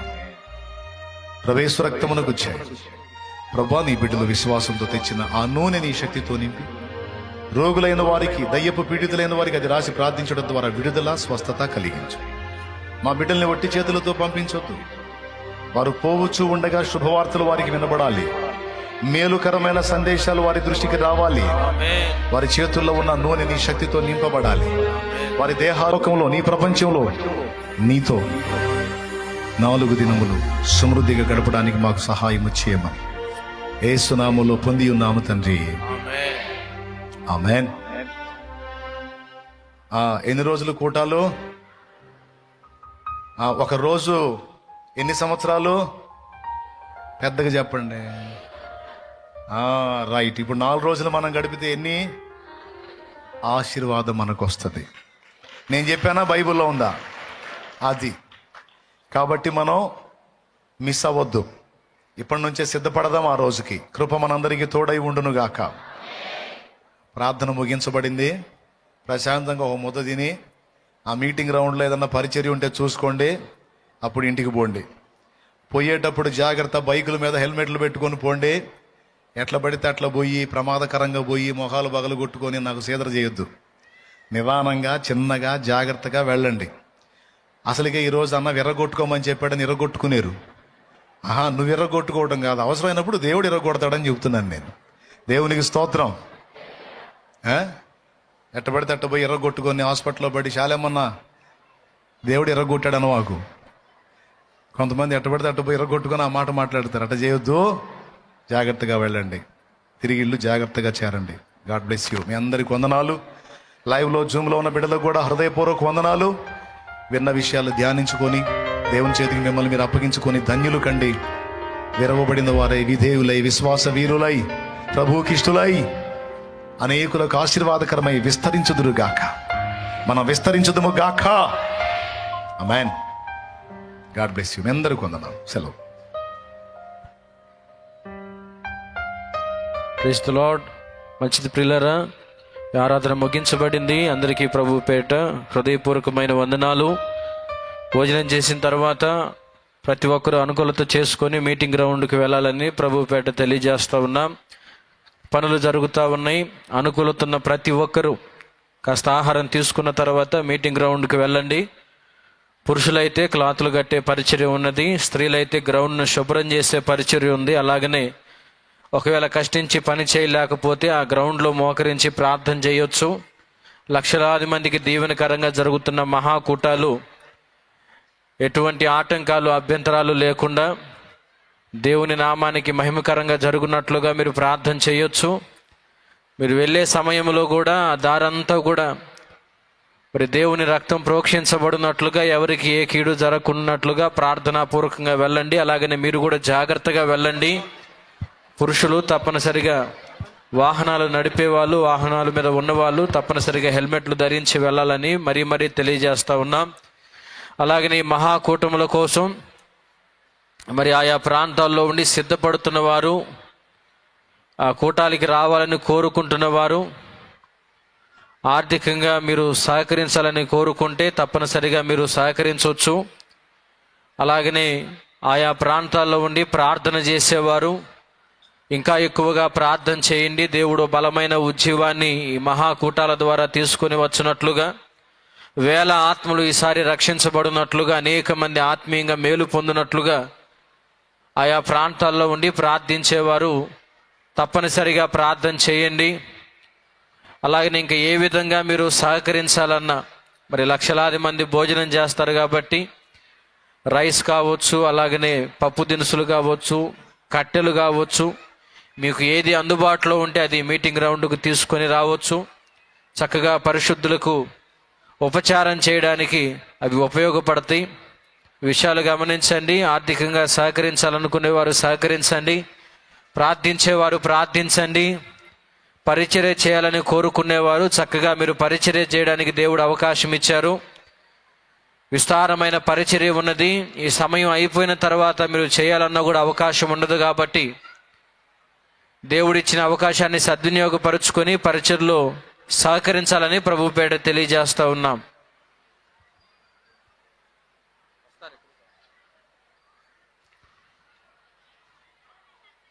గమనించండి, చిన్నపిల్లలు 2 తప్పిపోయారట. మరి వాళ్ళ తల్లిదండ్రులు బలిపీఠం దగ్గరికి వచ్చారు. మీకు సమీపంలో ఎవరైనా చిన్నపిల్లలు తప్పిపోయినట్లుగా తిరుగుతూ ఉంటే ఇక ఒకళ్ళు వచ్చారు చూడండి.